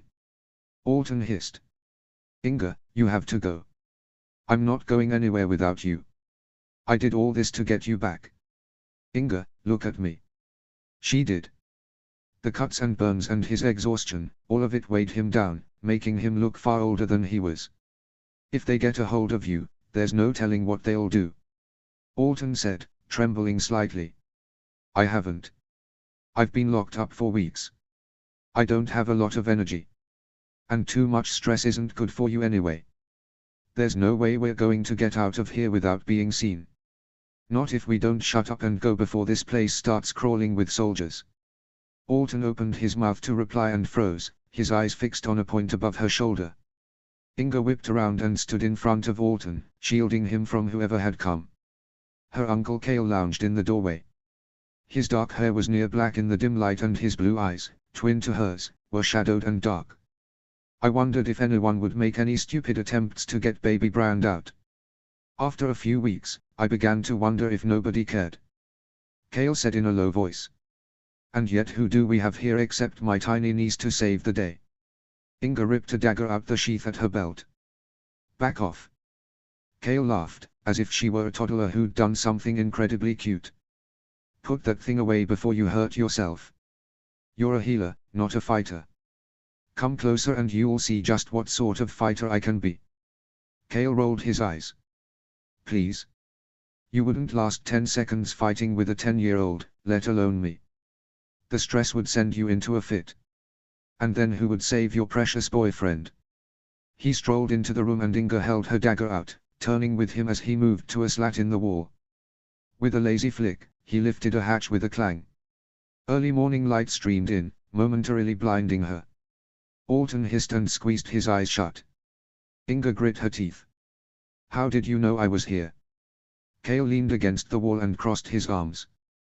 Do you know I've made a living off of being Brandine's spy? I've been feeding him and his men information for years. That said, I know how to hide in plain sight or meld into shadows so people walk right by, none the wiser that their hushed conversation was overheard anyway. Do you know the irritating thing about bad guys, Alton? Inga asked. They like to hear themselves talk. You practically walked right into the middle of the galley.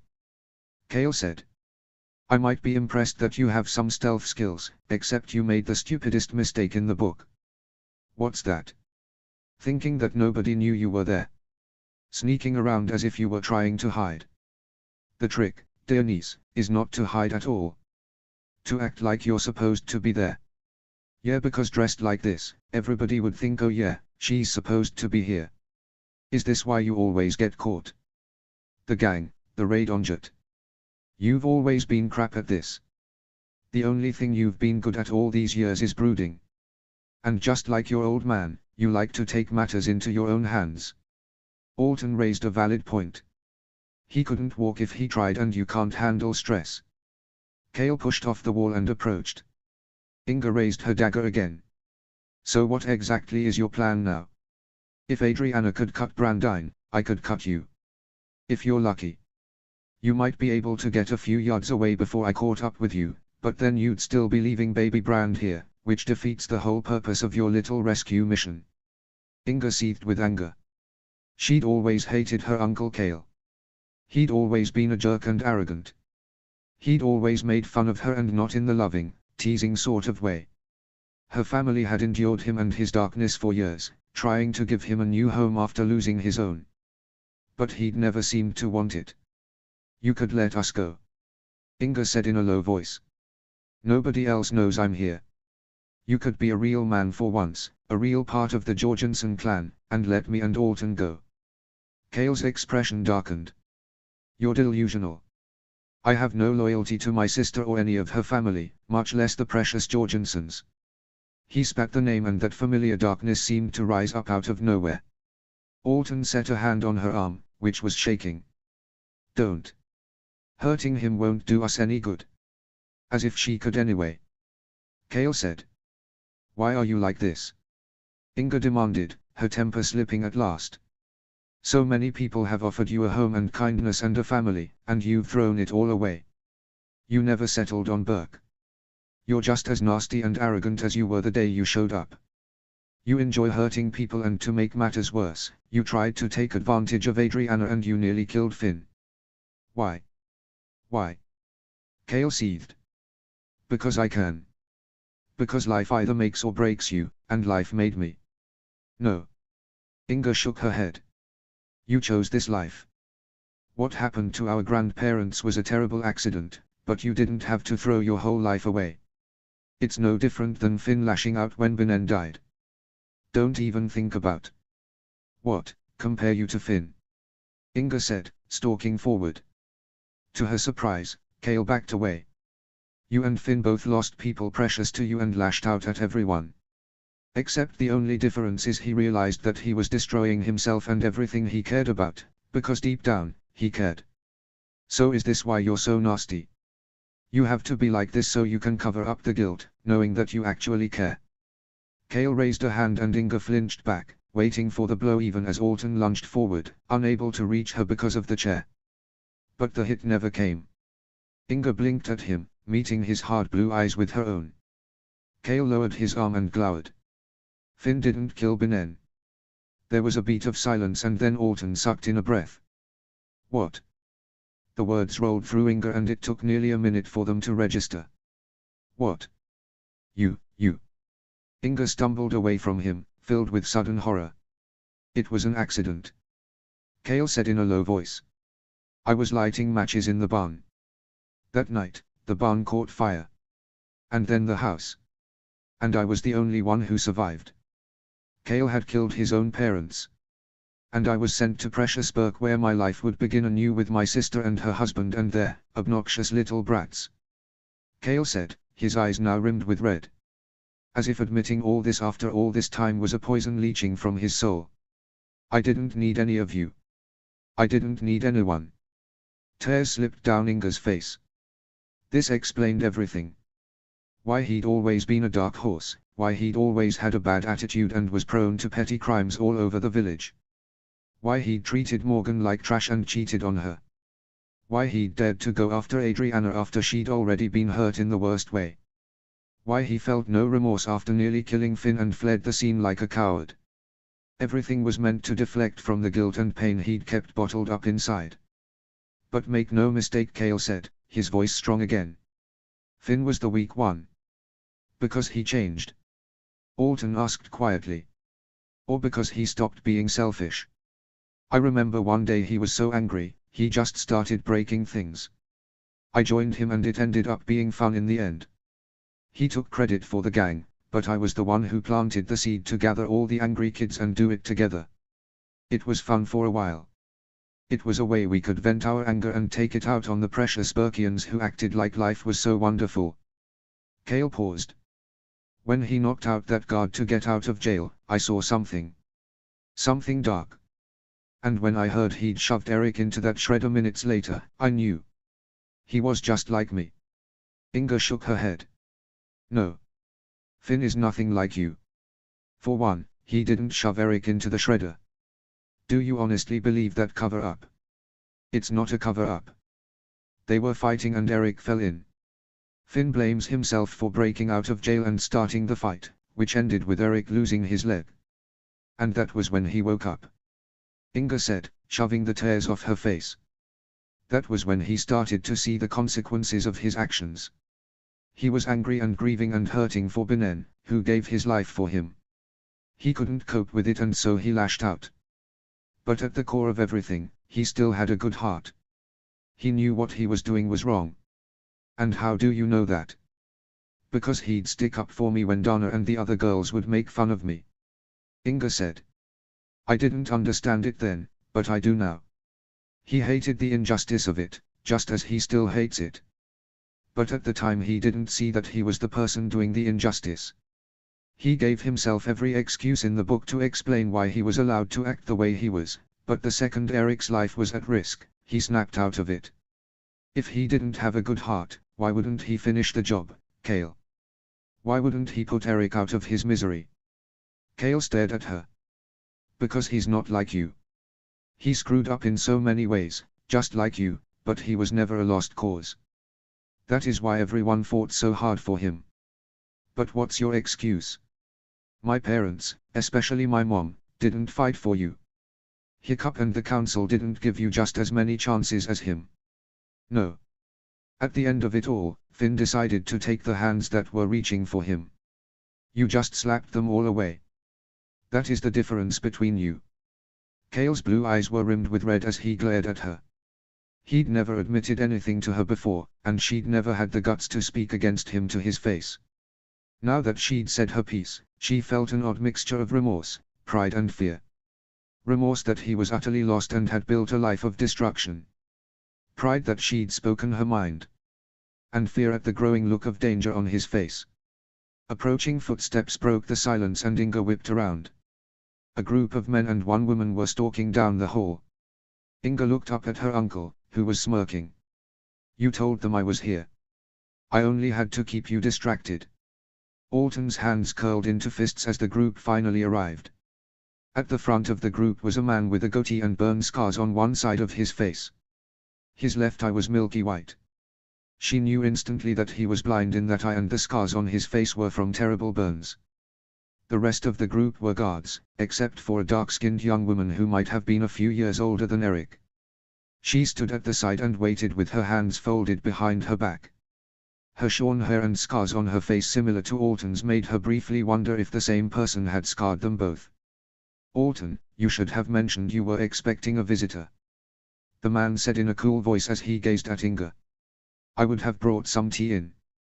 Hissing, Inga lunged forward with her dagger, but Cale swept in before she could come close. He snatched her arms out of the air and slammed her against the cell wall, which rattled.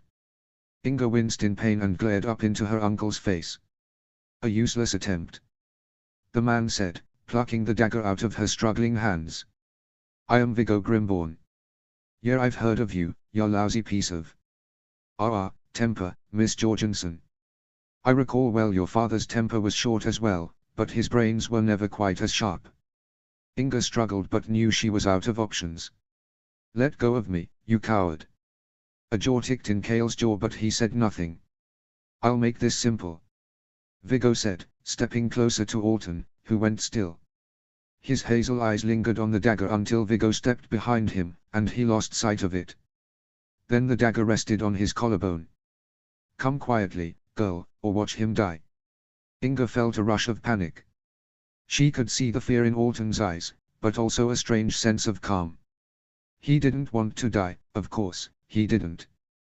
But if he had to sacrifice himself to save Inga, he'd do it. Well, to hell with that. Inga went still, glowering and hating herself for the cowardice of it. But she loved Alton more than her desire to bash heads in. And given their current predicament, she didn't think she'd make it very far anyway. Good girl. Viggo said and withdrew the dagger. Zoe, check his wounds. Cale, release her and take a walk. Her changeling should be arriving shortly and I wish you to assist with her if needed. Cale dropped her arms. That dragon hates me. I don't care. Go. Rolling his eyes, Cale stalked from the cell and disappeared. Viggo nodded at the three guards and they followed him one by one until she and Alton were left alone with Viggo and Zoe, who'd taken to inspecting his wounds. She was a healer, Inga realized. Now they were 2 against 2. Maybe. Do not even think about it, Viggo said firmly. I will slit his throat faster than you can blink, Miss Jorgensen. Contain your father's spirit and use your mother's level-headedness instead. I've kept Mr. Brand alive this long. I don't plan for him to die today. His words cut through her frustration. Kept him alive? What do you mean? I hear you are a healer. Viggo said, ignoring her question. Meet Zoe, who is also a healer. She's been tending to Alton. Why though? If you people want all of us dead, then why? My dear girl, Viggo said with a mild chuckle. Don't presume to know me. We've only just met. Your death does nothing for me. Inga squinted. Ha, right. Because in life I plan to serve you. Unlike some, she said, sneering at Zoe, who lowered her curious dark eyes quickly. I serve no one. Do not judge Zoe so harshly. I bought her indenture and she is working hard for her freedom. And if you wish to see Burke again, you will do as I say. I don't understand. Why do you care? I don't. Viggo said, approaching and lifting the tip of the dagger so that she had to raise her chin to look him in the face. His scars and blind eye caught her attention, despite herself. But as Alton has learned, people are much more useful to me alive. I have all the information I need, but soon enough I might find myself in an uncomfortable position with a certain Jorgensen. The perfect way to gain his cooperation, Viggo said, brushing her dark hair off her brow with the tip of the dagger, is with a little incentive. So essentially I'm the bait to get to my dad. Inga scowled. What do you want with him? I've already said. His cooperation. And the more souls I can keep alive in the coming days, I assure you, will benefit us all. Inga squinted. You're very confusing for a bad guy. Viggo smirked. Luckily for you, you'll have much time to ponder my words in your cell. Hiccup's heart pounded in his chest with a calculating bloodlust he hadn't felt in nearly 20 years. The duel with Dagur the Deranged had been necessary. Adrenaline and survival instinct and sheer willpower had been his allies in that fight, to stay alive, to dodge weapons, to strike back. All to save his children. But never in his life had he experienced this sort of desperate intent to maim or kill to get through the ranks he needed in order to find his wife. Braun was smoking from one end of the village to the other. The night sky was thick with dark smoke that belched from burning buildings and ships that had been destroyed in the harbor. Surrounding the island were dozens of ships, launching burning tar and mortar onto the village. And in the sky were perhaps thousands of dragon riders, Burkian, Brawnian, and enemy alike. All fighting tooth and claw for the skies above Braun. Snarling, Toothless dove through a black cloud of smoke. Hiccup squinted through his mask as the trio of ships they were aiming for came into view. The 6 Burkian riders on his tail fanned out, raising their loaded bows. Their dragons opened their jaws wide, the gas in their throats rising menacingly. Wait! Hiccup shouted as the ships loomed closer and Toothless' sonic whistle filled the air. The soldiers atop the ships scrambled around, searching the skies for the Night Fury, but found themselves panicking and diving off the ship. Now! Toothless shot a blast of blue flame that changed to purple right as it collided with the first ship. The impact rocked the ship onto its side and sent wood and debris scattering high into the air before the powder kegs on decks exploded. They didn't see the rest of the carnage as they shot back into the darkness, but Hiccup still felt the heat of fire as it billowed sky high. He took a quick look at Toothless' tail over his shoulder. Still intact. Better not get in too close, bud, or we're in trouble. Hiccup said. Toothless growled in agreement and scanned the area below in search of more targets. They entered a thick plume of black smoke and soon the Burkian soldiers on his tail were coughing. Hiccup's mask protected him from the brunt of it, but even he coughed. Despite the night sky keeping him and Toothless nearly invisible, the men had insisted on following them. For his protection or something silly. Well, Toothless was doing that just fine, and the smoke wasn't exactly doing them any favors. Still, a part of himself that he'd buried deep inside was grateful. Pulling his mask up to his forehead, he twisted to see how they were doing. But now only 5 riders were behind him.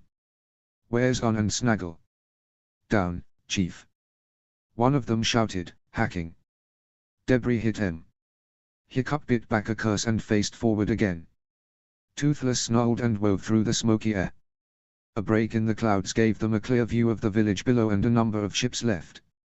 There were still many and the sky was filled with hundreds of riders, but even as he took stock of the flags being flown, the suits and people fighting, it seemed Burke was turning the tide. They were taking back Braun. Chief, the ships.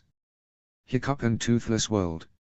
Indeed, some of the enemy ships had begun pulling away to the open sea. Oh, I don't think so.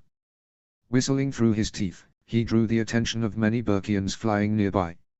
All of them darted toward him. Don't let those ships get away. He and Toothless watched as they obeyed, diving after the fleeing ships and making short work of lighting their sails. Hiccup. What? Hiccup demanded and found Fishlegs and Meatlug approaching. His friend teetered on his saddle dangerously. Kinda busy, Fishlegs. I've been looking everywhere for you. I just got word from Kara. Fishlegs said. She's in the Great Hall and she has a strid. I know, but every time I try to land I'm blocked. It's clearer now. Fishlegs, if Toothless gets shot.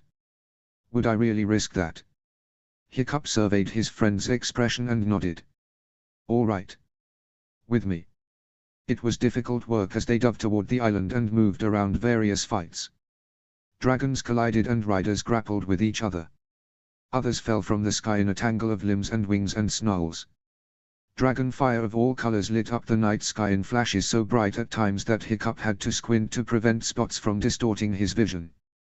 As they got further away from the fights in the sky, the enemy seemed to know who was pulling away. The remaining ships turned their catapults and more enemy riders launched into the air to intercept them. Hiccup grit his teeth. They would not block him from the village again. Toothless seemed to read his mind and barked an order at the dragons on their tail. Loosing war cries, the Burkian soldiers and their dragons engaged the riders into battles, blocking them from their chief. Toothless flashed by, and though a tiny part of his heart wondered what would happen next to those brave men who'd volunteered to follow him, Hiccup didn't look back. There was a slap of wood on wood and a sudden whooshing sound on their right. Hiccup pulled himself close to Toothless' back as he tucked his wings and rolled, spinning up and around the net of rope that would have snatched them from the air a second later. Toothless pulled out of the roll and dodged a second, then a third. Hiccup growled. The village was so close, if only they could get through the harbor. Another catapult launched and Toothless flipped into a sharp dive with a fierce roar. Picking up speed, Hiccup flattened himself against his back. The sonic whistle filled the air again and Toothless launched another blast at the ship. It exploded on impact, dousing the ship in flames and sending soldiers diving into the ocean. Then they were through.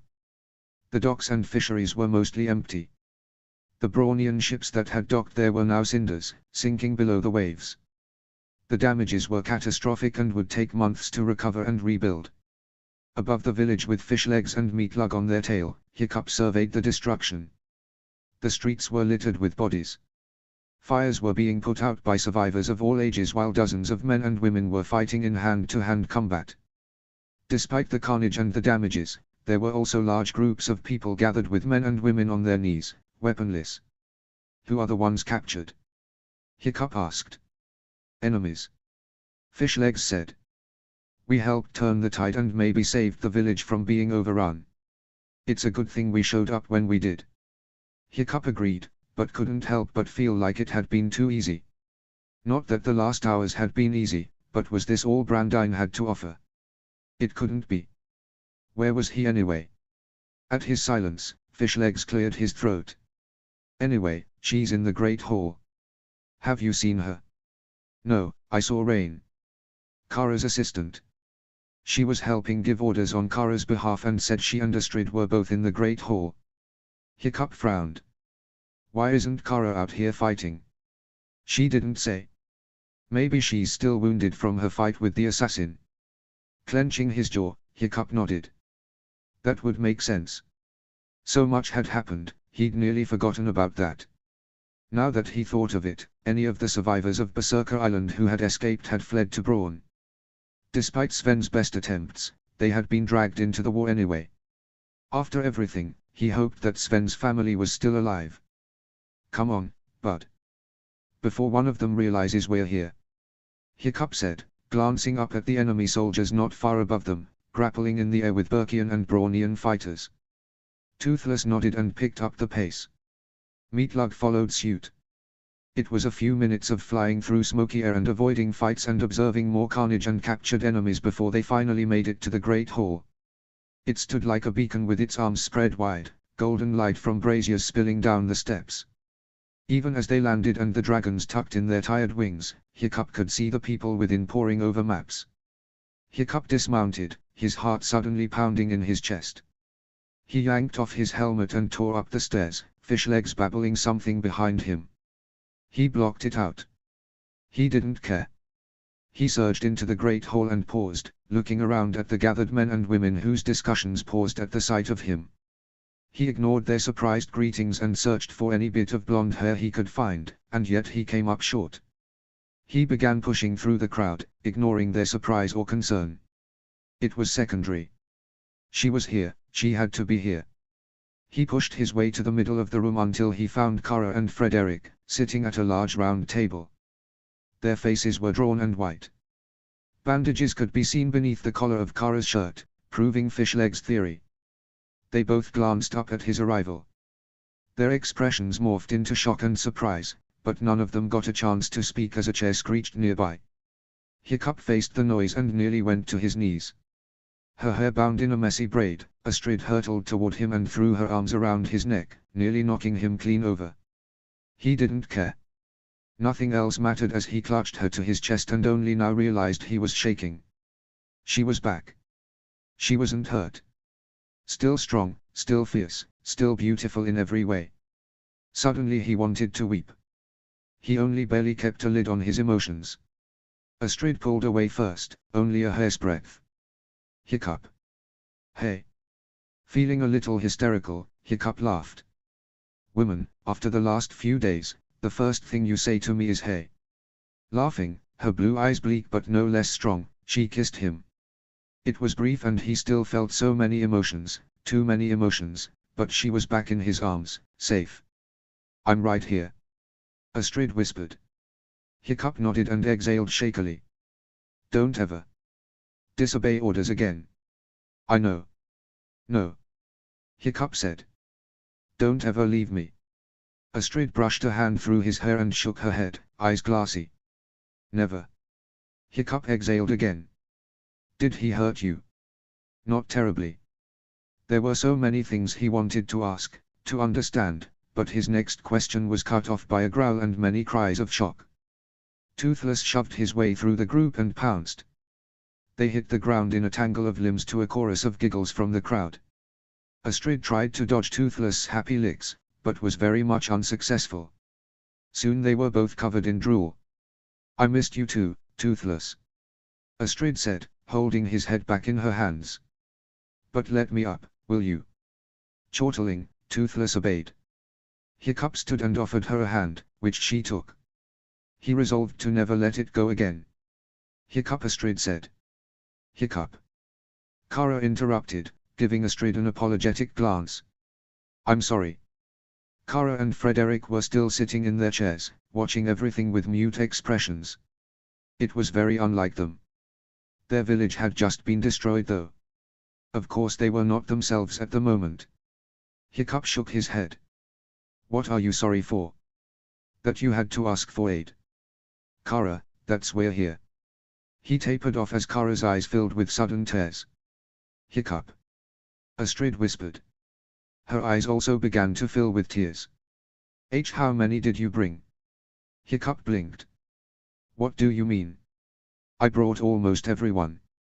Is Finn here? No, I left him in charge of those who are either too young or too old to fight. Hiccup said, his heart beginning to race. What's going on? It was the letter. Kara said in a broken voice. Frederick took her hand. B. Brandine. He made me write it. Hiccup shook his head, confused. What do you mean? He had our children. Fred said, his eyes bleak. Those ships out there, that wasn't even half of his army. He could have annihilated us, but he came in here with Astrid in tow. He had soldiers hold our children. He said, write the letter or lose them all. What choice did I have? Kara wept. I wrote the letter to bring you here. He knew that you'd come because of Astrid. Oh gods. Hiccup whispered, turning wide eyes on Fishlegs, who blanched. Finn. Oh gods. What have I done? Astrid's hands were shaking as she took his. It's not your fault. Burke is defenseless, Astrid. Hiccup said in a strangled voice. I left him, with almost no one. Hiccup. He couldn't breathe. He shoved his hands up into his hair and slid to his knees, unaware of Astrid's arms wrapping around him. Toothless shoved his head beneath his arm and tried to peer into his face, but he couldn't move, couldn't think, couldn't breathe, couldn't. He'd sworn to protect his people. His friends. His family. Darin. He'd failed them all. Lying on the floor with his legs propped on the couch, Cliff tossed a ball high into the air and caught it. Boredom had settled in his bones after coming home from the leather shop. Though it had been another long, exhausting day filling as many orders as he could, he didn't feel like going to bed quite yet. Besides, just going to bed felt a bit feeble when most of his friends were scattered across the island, keeping an eye out and reporting to Finn. Not that Taryn had gone to bed yet either. She sat in a nearby chair sewing the final stitches onto a tiny coat she'd received from a friend. It was adorable, but well worn and needed some maintenance before it was ready to be worn. He caught the ball again and lowered his arms to his chest, glancing at her from the corner of his eye. She was beautiful with her little baby bump protruding from her white nightdress and red sweater combo. Her auburn hair was down tonight in long waves, courtesy of the braid she'd worn all day. They could be parents any day now, he thought with a smile.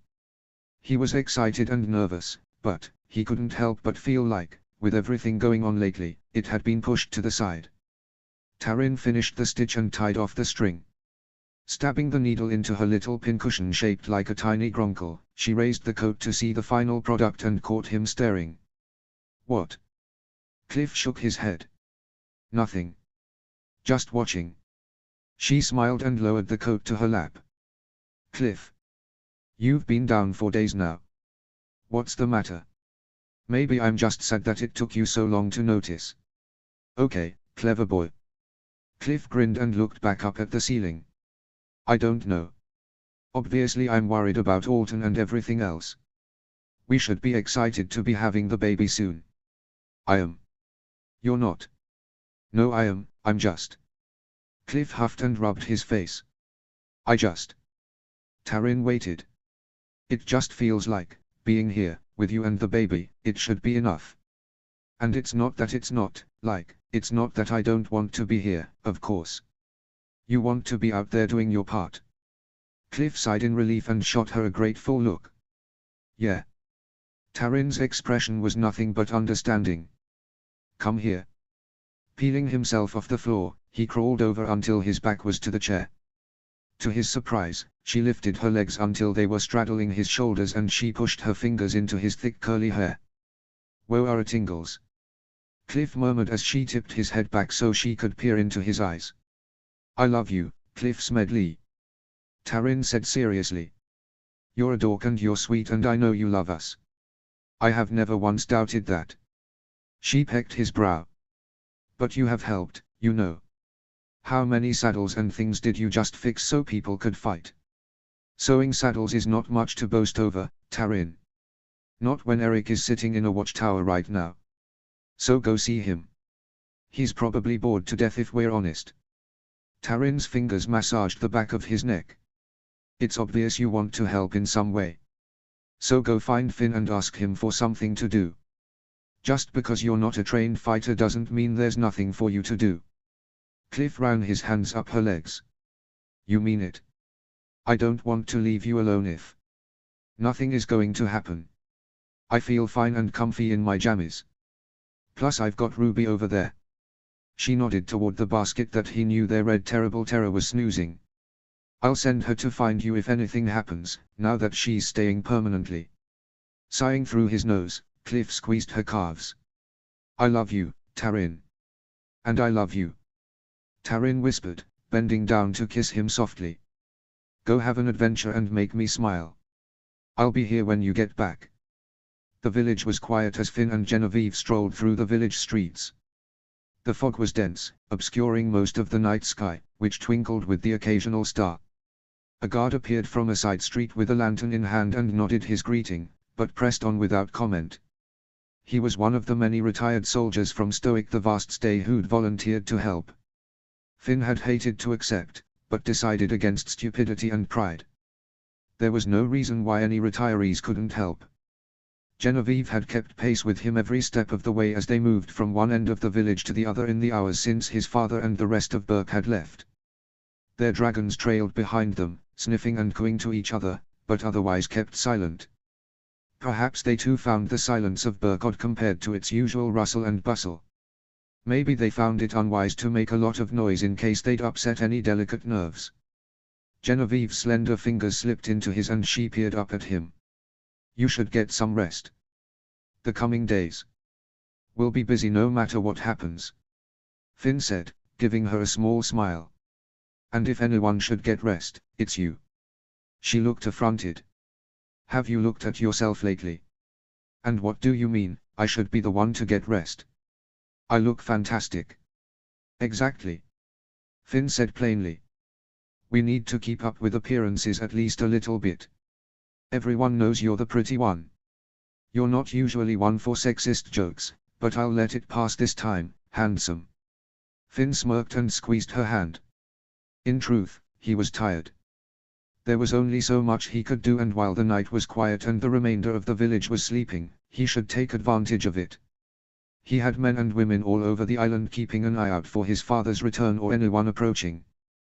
The fog was making visibility a little difficult, but it was nothing they couldn't handle.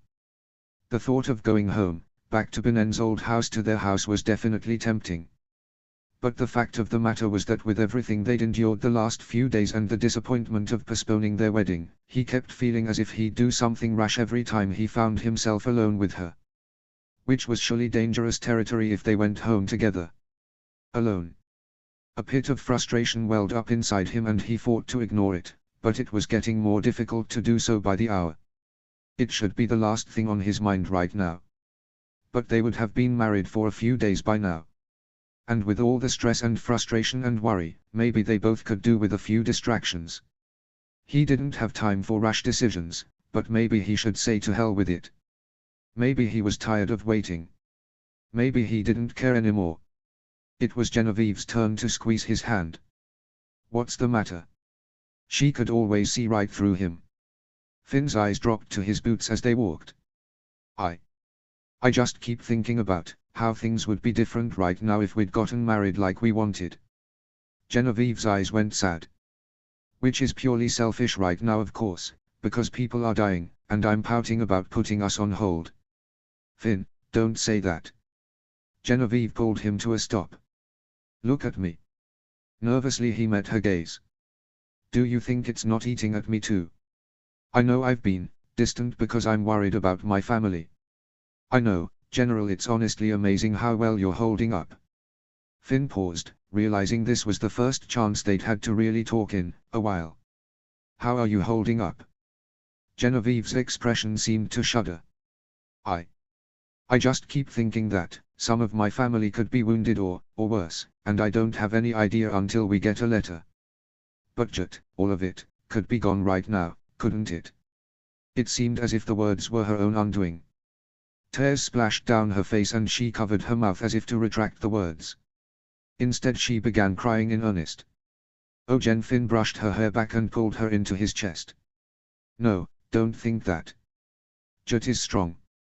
They'll make it. I know they will. We don't know that. Hey, have a little faith. Finn said, rubbing her back and ducking down slightly so he could see her face. I trained your people, remember? And the Jatan army is just as strong as any other in the archipelago. That puny blockade doesn't stand a chance. Sniffing, Genevieve pulled back and swiped the tears off her face. You think so? Well, we did get past it. I think that was another of Brandine's distractions. Finn said bitterly. If that's the case, what is he leading up to? Genevieve asked, sounding clearer by the second. He can't destroy the whole archipelago. What if he's spreading himself too thin? First Jut, now Bob Burglar and Brawn. That's a lot of ocean and ground to cover. Yeah, but he's held up so far. Finn sighed. I don't know, General, but for what it's worth. He stepped closer and tipped up her jaw so she was looking straight at him. You are amazing. You've kept up with everything the last few days without a single complaint. Don't feel like you can't talk to me about Jut. Okay. Genevieve nodded and reached up on tiptoes to kiss him. It was gentle and lingering and sweet. It was also a swift reminder of everything on his mind he'd been trying to ignore. But as they were standing in the middle of the street, now was probably not the time to ravish her properly. She pulled away slightly and her dark eyes flitted to his mouth. Don't think I don't know what's on your mind. It's on mine, too. Yeah. Finn smirked slightly. Don't start preening, you'll hurt yourself. Finn laughed and pulled her into a tight hug. I'll preen all I like, thank you. Smirking herself, Genevieve tilted her chin up to meet his eyes. I'll have you one day, fearless Finn, and then we'll see who's preening. If he didn't already love her with every fiber of his being, he might have done so right then and there all over again. Eric's leg bobbed against the stool as he stared out at the harbor, wishing for all the world that he was back home with his family. Boredom had set in the hours since the sun had set and a dull fog had rolled in, leaving only his thoughts to keep him entertained. Sighing, he rolled his neck. Getting antsy, Larson? Thorin asked from a few feet away. Just bored, Eric said, trying not to fidget. We'll be here until dawn, right? Yup. He withheld a sigh and stared out at the waves again. What he could see of them anyway. The foggy air was thick from the summer heat, which made their heavy weapons and thick armor stick to their skin. The fog had even covered the skies, which had been clear earlier and twinkled with stars. It was one of those icky, muggy summer nights, and he was over it. Granted, in 6 months' time, he'd be whining about the bitter winds and ice and snow. There was simply no winning with the weather. He shifted his gaze toward the village. Only a few lit torches could be seen, covering the streets with an occasional golden glow. More firelight bobbed up the occasional street from the guards on patrol, just as usual. Finn had kept up with Burke's normal routine. Many retired guards offered to take a shift or two as well, seeing as the younger soldiers would need a break at some point.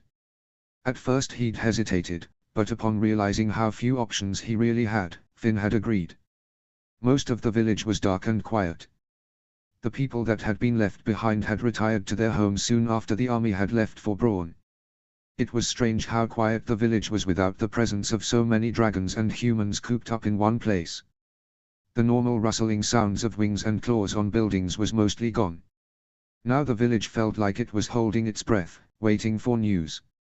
How do you think it's going? Evan asked, his feet dangling over the edge.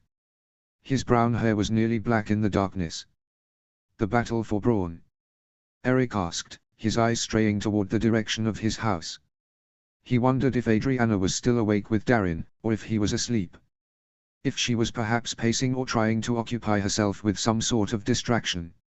Who can tell? If we could see through this obnoxious fog, we might be able to see something. Not from this far, we couldn't. Not unless. Eric tapered off, thinking of Berserker. The other boys were likely thinking the same thing because they didn't reply. How was Finn? Thorin asked suddenly. Eric shrugged. Fine. We just need to make sure he gets some rest in the morning when we do. Too bad about the wedding. Evan said quietly. I can't imagine mine getting put on hold. Which time? Thorin asked, crossing his arms and leaning against the wall. Well, technically just the one. Yeah, but they would have been married at least a year ago by now if her parents would quit twiddling their thumbs. Eric sighed. True, but what can we do about it? If Finn can put up with it, so can we. Obviously. I'm just saying, now they've got to wait until all this crap is over. Evan and Eric grunted in agreement. Have you heard from Rosie? Evan asked, turning to his friend. Though it was dark and difficult to see, Eric knew Thorin had stiffened. No. Nothing from my grandparents either. My mom was freaking out when I left to come here. Understandable. Evan said. I'm sure Rose is okay though. She's smart. I don't want to talk about it. Thorin said and looked back out across the fog. Eric said nothing. Thorin was in a similar position to Finn. He and Rosamund had been dating for a few years now and he'd finally proposed in the spring. While Rosamund lived a lot closer than Genevieve, the fear of not knowing what was happening on Braun had to be eating him up inside. And the fact that his parents and Finn had both flat out refused to let him go to Braun and find her had no doubt infuriated him. Again, Eric thought if it was him in their shoes, he'd do whatever it took to find his Annie. He didn't care who had what to say about it. But he kept his mouth shut. They needed Thorin here, and it was for that reason alone that Finn had forced him to stay. How's Morgan holding up? Eric asked, moving the conversation away from Rosamund and Braun. Evan gave him a sudden sharp look. Fine. Why? No particular reason. Eric said with a shrug. Why? Evan pursed his lips and looked away.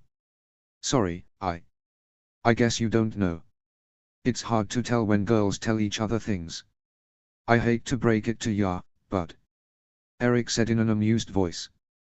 But I am not a girl. Oh no.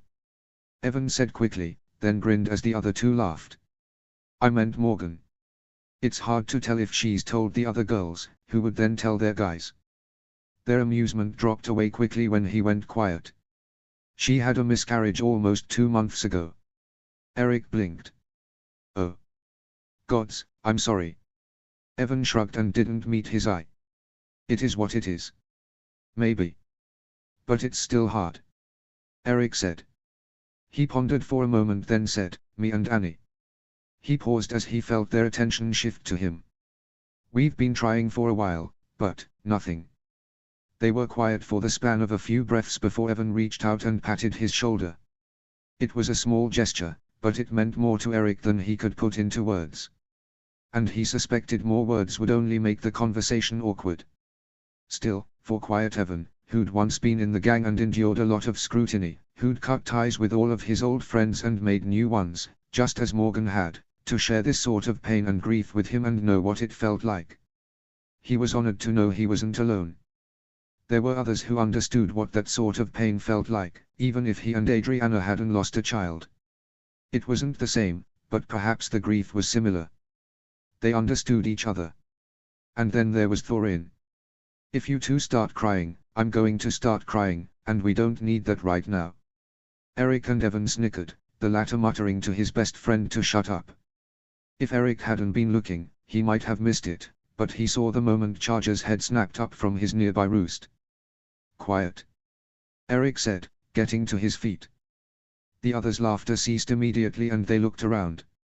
Eric watched as his dragon's head cocked to the side and he squawked in confusion. What? Evan asked. Eric held up a hand, listening hard. The density of the fog was too much to see through. It seemed to have only gotten thicker these last few minutes. And yet all he could hear was the rush of water from far below. Except.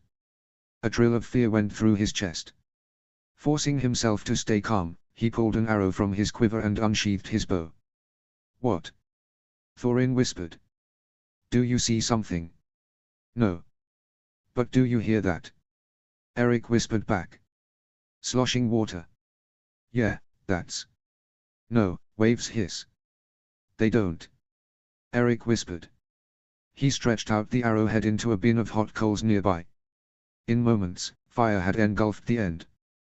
He stepped toward the edge of the watchtower and lifted the arrow to his cheek, aiming toward the harbor. Praying he was crazy. He released the burning arrow and it rose high into the dense fog before arcing down, down, down. And slammed into the deck of a ship that was covered in soldiers. The sides were manned by oars, each covered in dense cloth to block the sound as they rowed straight for the docks. Eric, Evan and Thorin gasped. Evan lunged for the warning bell just as the shriek of a dragon pierced the silence.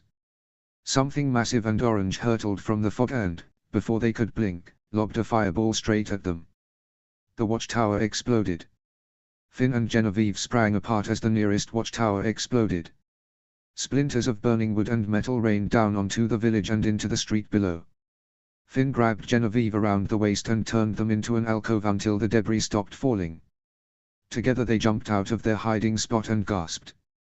A singed tail screeched above the village, its wings buffeting the fog to clear the air. Flakes of darkness whipped to and fro in the fog that now appeared to be blackish smoke. There were many flashes of wings in the darkness that glinted in the light of the burning fires and Finn sucked in a breath. Smothering smoky breaths. What? Before he could reply, Burke seemed to explode with sound. All the watchtower bells began ringing in alarm. Shouts rose over the din as guards ran from side streets and doors and windows were flung open. Before any of them could reach him, Finn finally saw through the dense fog that had blinded them for hours. An armada of ships had amassed in Burke's harbor. All of them were armed to the teeth with hundreds of soldiers. Even as he watched, dozens of dragon riders rose into the air from the ships. Burke was surrounded. And he'd been easily fooled into thinking they were safe, that nobody was coming. He'd been completely, utterly blinded. Voices were clamoring around him. Shouts and screams echoed in his ears as all of Berk awakened and realized what was happening. It was like Jet all over again, except this time he was the one vastly outnumbered. And all of his people were depending on him for protection. Finn. Her voice was low and quiet, but it cut through the din of panicking voices. He looked at her and realized his heart was hammering in his chest. Genevieve's face was white, but her expression was calm. What do you want us to do? Think, goddamn, think. Get as many riders in the air as you can.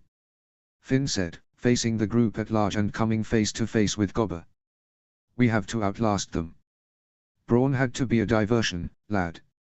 Gobber said as the majority of the group peeled away. Your father. Brandine knew he'd come for my mom.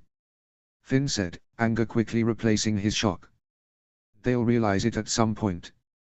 We just have to outlast them. Lad, what about the people who can't fight? Where do we send them?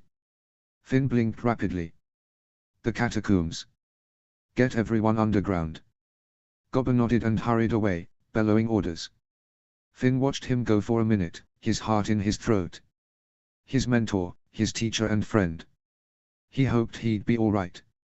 Screams shattered from homes as burning arrows rained down and dragons raised full rows of houses, to smoke his people out. Finn grabbed the arm of the nearest soldier with him. Tell as many riders as you can to get the dragons away from the houses. Draw them away from the village if they can. Zap and Max and the other shockjaws can fight near the water, Finn said, thinking quickly as more screams echoed as burning tar and mortar exploded on the eastern edge of the village, dousing more homes and streets in fire. Jenny, we can. Oh my gods, Eric. Genevieve shrieked and tore away from him. Finn didn't think, only sprinted after her. Genevieve pushed through the crowd of running people, her blonde curls a beacon amongst all the leather and armor, until she stopped at a nearby stall where Charger had just landed. Eric, Thorin and Evan had been in the watchtower, he realized with a jolt. Their clothes were pockmarked with burn holes and their faces were covered in soot, but otherwise they looked fine. Except Evan was on Thorin's shoulders, limp as a rag doll.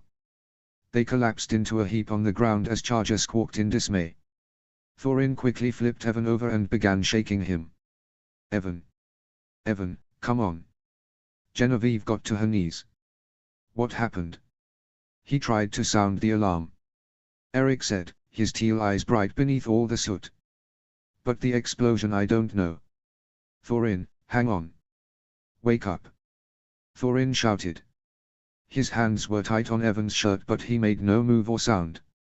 In the darkness it was difficult to see, but in the low torchlight a trickle of blood seemed to have dried on the side of his face. Finn's insides seemed to tighten. He wanted to ignore what his mind already seemed to be grasping, but he'd gone hunting before. Evan was limp. Too limp. Slowly, Genevieve's fingers went to Evan's throat and Thorin made a choking sound. Genevieve said, her voice barely audible. I can't. I don't know. But it was Zap who inched forward and brushed her nose against Evan's forehead. Finn knew the truth before she made a sound, but the hikeen that came from her throat was the worst thing he'd ever heard. No. Thorin said. No. He shook Evan again. Don't you do this to me. Wake up, Evan, think of Morgan, don't no. Eric had banded his arms around Thorin's chest and pulled him away. Stop. Stop. He was gentle and quiet, but it still felt like ice picks to Finn's ears. The world had gone very quiet even as chaos reigned over his shoulders. Evan couldn't be dead. One of his best friends, gone, just like that. Finn didn't hear Thorin's howl of grief. The din of battle over his shoulder dulled to a low cacophony. Genevieve's face was wet with tears and Eric's expression was tight. But as he looked up at Finn through the smoke, their eyes locked. No more. Finn strode forward and knelt in front of his friend. Thorin, listen to me. He'd never seen playful, ever smirking Thorin look so stricken. Take Evan home. Finn said, grabbing him by the shoulders. Or somewhere safe. Get him out of the street. Can you do that? What about Morgan? Finn's stomach turned. Don't worry about that right now. Get Evan somewhere safe and then get in the air. Take down as many of these guys as you can. Make them pay for it. The words seemed to cut through Thorin's grief. Gritting his teeth, he nodded and got to his feet. Though Finn hated himself for it, he helped get Evan onto his best friend's shoulders. Without another word, Thorin sprinted away and disappeared in the crowd and smoke. Genevieve's face was splotchy, but she stood from the dirt with a look of fury. We'll all make them pay for it. Eric met her gaze and nodded before looking at Finn. Finn set a hand on both of their shoulders and prayed to every god that he knew that neither of them would be next. Let's go. Adriana sprinted through the smoky streets. Darin bounced in her arms beneath a blanket, his toy Toothless safely in his arms. He didn't speak, but his blue eyes darted here and there with the chaos in the streets and in the air. She wished she could protect him from the things he might see. The things that she was seeing. Though she'd tried to put them both to bed, neither of them could sleep. She was too awake from stress, and he seemed to know that something was up. He'd been quiet all evening as they had a small dinner and played with his toys. Finally he'd curled up on her lap with a picture book. But the second she'd heard an explosion, she'd grabbed him to her chest as if Brandine himself had knocked the door down. She'd been unsure what to do at first. Eric was on watch duty. Finn and Genevieve were somewhere in the village. It made sense at first to stay inside where it was safe. Until a ball of burning tar and mortar exploded down a nearby street, engulfing an entire row of houses in flames. Now she was running. Lily charged ahead of her, clearing the path and shooting pillars of fire at anyone who tried to get close to them. She'd had just enough time to yank on her flight suit and weapons before grabbing Darin and fleeing the house. Her breath was sharp in her lungs and Darin began to whine about her tight grip by the time they arrived. She flew up the stairs and pounded on the door, pushing Darin's head into her chest as more screams echoed just around the corner. The door flew open and Lofn's white face appeared. "Oh, my dear, what are you doing here?" "Lofn," Adriana said, rushing inside and gently setting Darin down on the table. Her heart was hammering in her chest. "It's time." Lofn went still. "Dear, you and Eric. I don't know where he is. You're the only other person we told, who knows about it." "Yes, but why aren't you taking him?" Adriana fought the burn of tears. "Because the watchtower, the one Eric was in, that's the one that exploded. I heard the guards shouting it." "About Eric?" "No, they said the North Tower and that was the one he was in." Adriana swallowed thickly. Smiling at Darin, she pushed a hand through his hair. I have to make sure he's okay. I'll find him and bring him back, and we'll go together." She stepped closer and lowered her voice so Darin wouldn't hear. "But, if we don't, or something terrible happens, you need to be the one to take him, Lofn." Lofn looked stricken. "You understand what it is I'm asking of you, don't you?" Adriana asked, tears blotting her vision now. "I won't let Brandine have him." She shook her head. "He won't have him." Tears welled in Lofn's eyes and she wrapped her arms around Adriana in a tight embrace. "No. He will not." "Yes, of course I will do it." She pulled back and looked Adriana in the face. "For the second life you have given me, I will protect him with my life." Adriana nodded, eternally grateful for the miracle and gift this woman was. For seeing such hardships and darkness, and yet to have such beautiful kindness in her heart. To be willing to accept this request. "Thank you." An explosion rocked the house and Darin yelled before bursting into tears. "Oh baby." Adriana hurried to him and clutched him tightly to her chest. "Sure, it's okay. You're going to stay with Nana Lofn for a bit, okay?" "I wanna stay with you, Mama." "I know." Adriana said, realizing her parents' pain all those years ago for the first time. "I am going to go find Daddy and then we'll come find you." "Okay." Darin's blue eyes, matching to Lofn's, were bright. His long blonde lashes were flecked with tiny teardrops. "Where is Daddy?" Adriana's heart clenched. "He's working with Charger. I have to bring him home so we can be together again." Darin nodded as if this made perfect sense. "Here." Adriana grabbed the Toothless plush off the floor and secured it safely back into his arms. "Toothless will keep you company while I'm gone, okay?" "Mama." "Yes, baby." You take something for me. Adriana paused, trying to think of what he meant. What do you mean? Darren reached into his pocket and handed her a piece of cloth.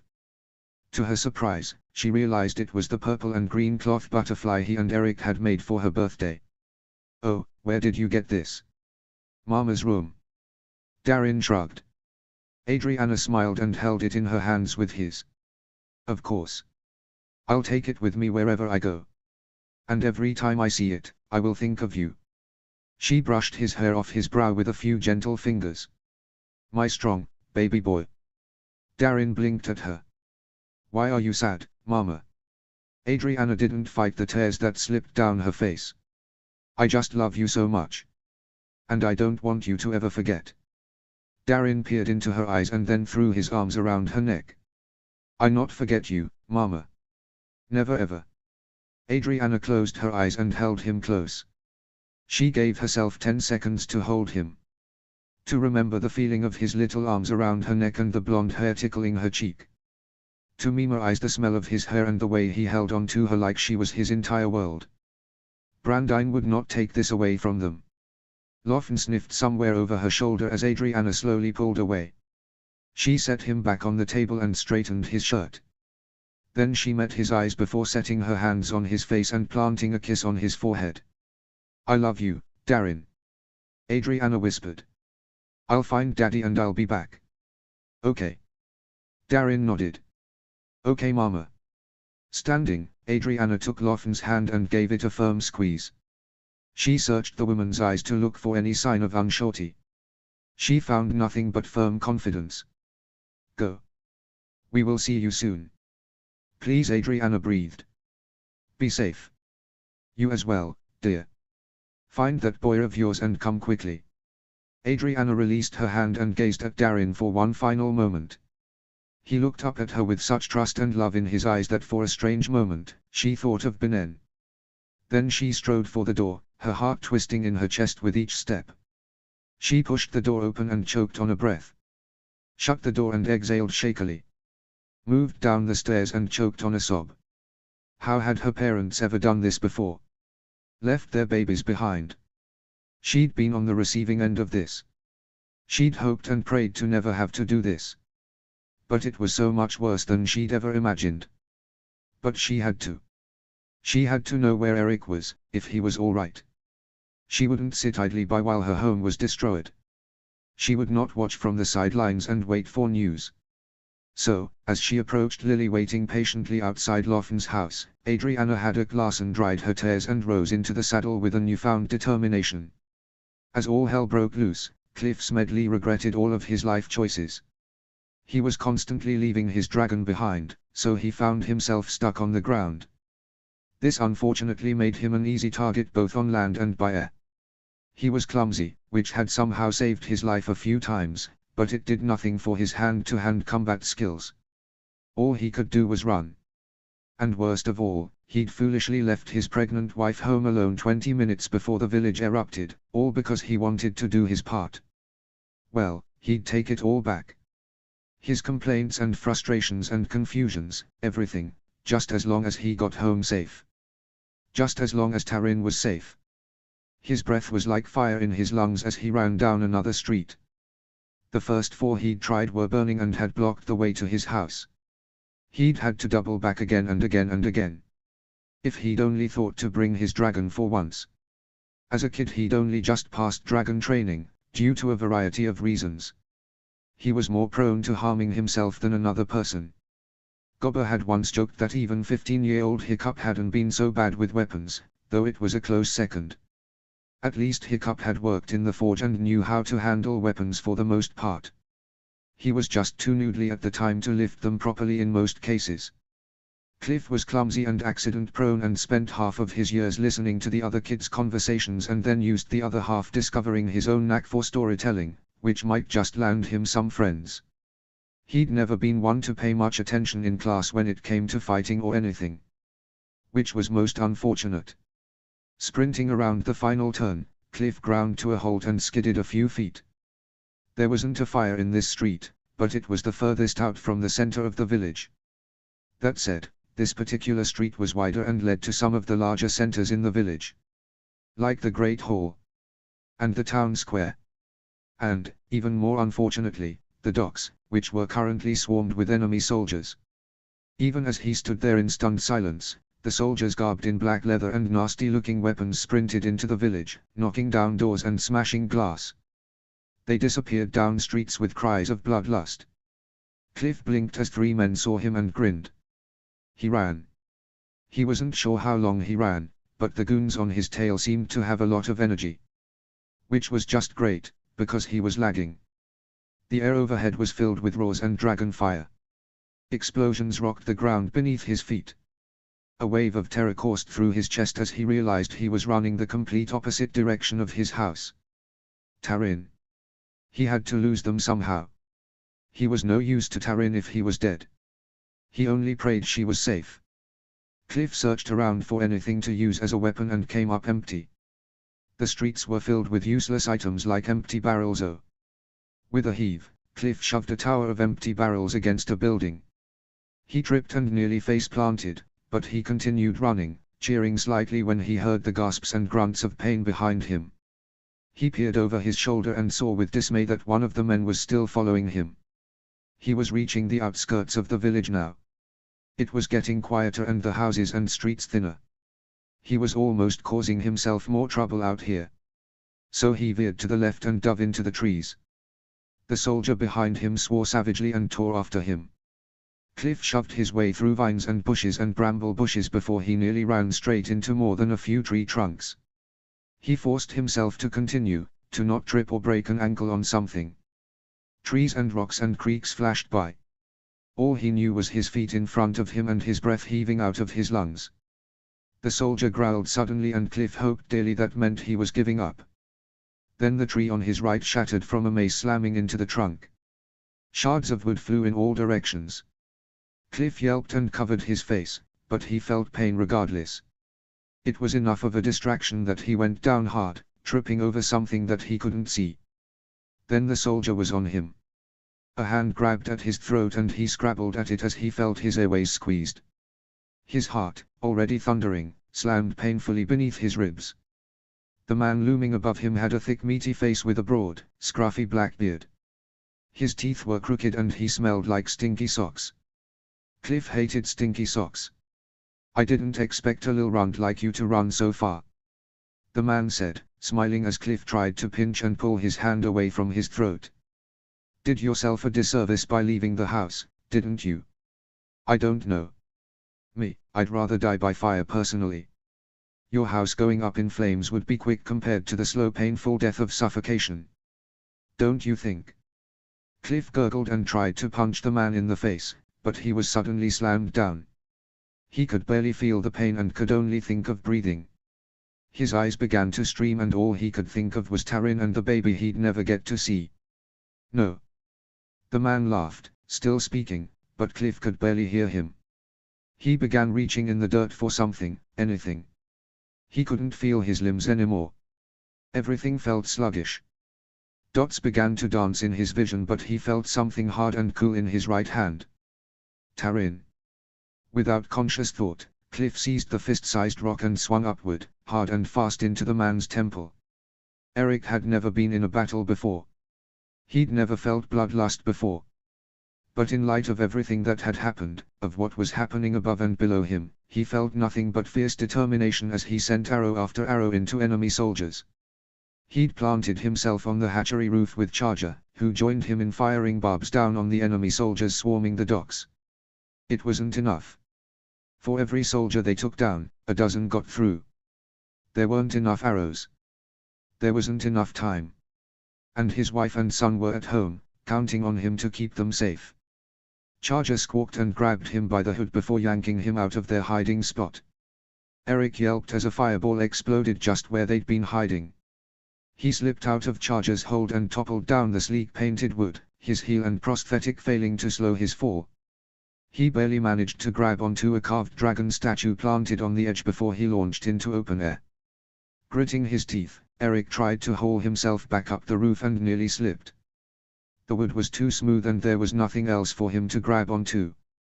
An arrow slammed into the wood near his hands and he hissed. He received a quick flashback to the single day he'd been in the gang, when he'd climbed the cliff and nearly been shot down by Hiccup's guards.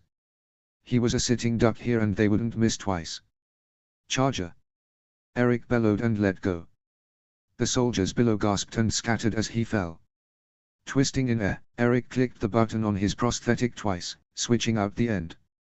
The ground swooped up to meet him and he grit his teeth.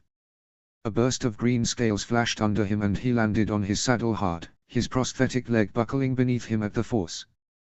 Charger squawked and shot a volley of spines behind them as the soldiers recovered. Eric slammed his prosthetic into his stirrup and they launched into the air. As they rose away from the hatchery, Eric patted his dragon's neck. Good boy. Charger cocked his head down at the village and Eric followed his gaze. So much of the village was burning already. Men and women fled through the streets, many with children in their arms. Bodies were already littering the streets. From one end of the village to the other, smoke billowed upward from fires.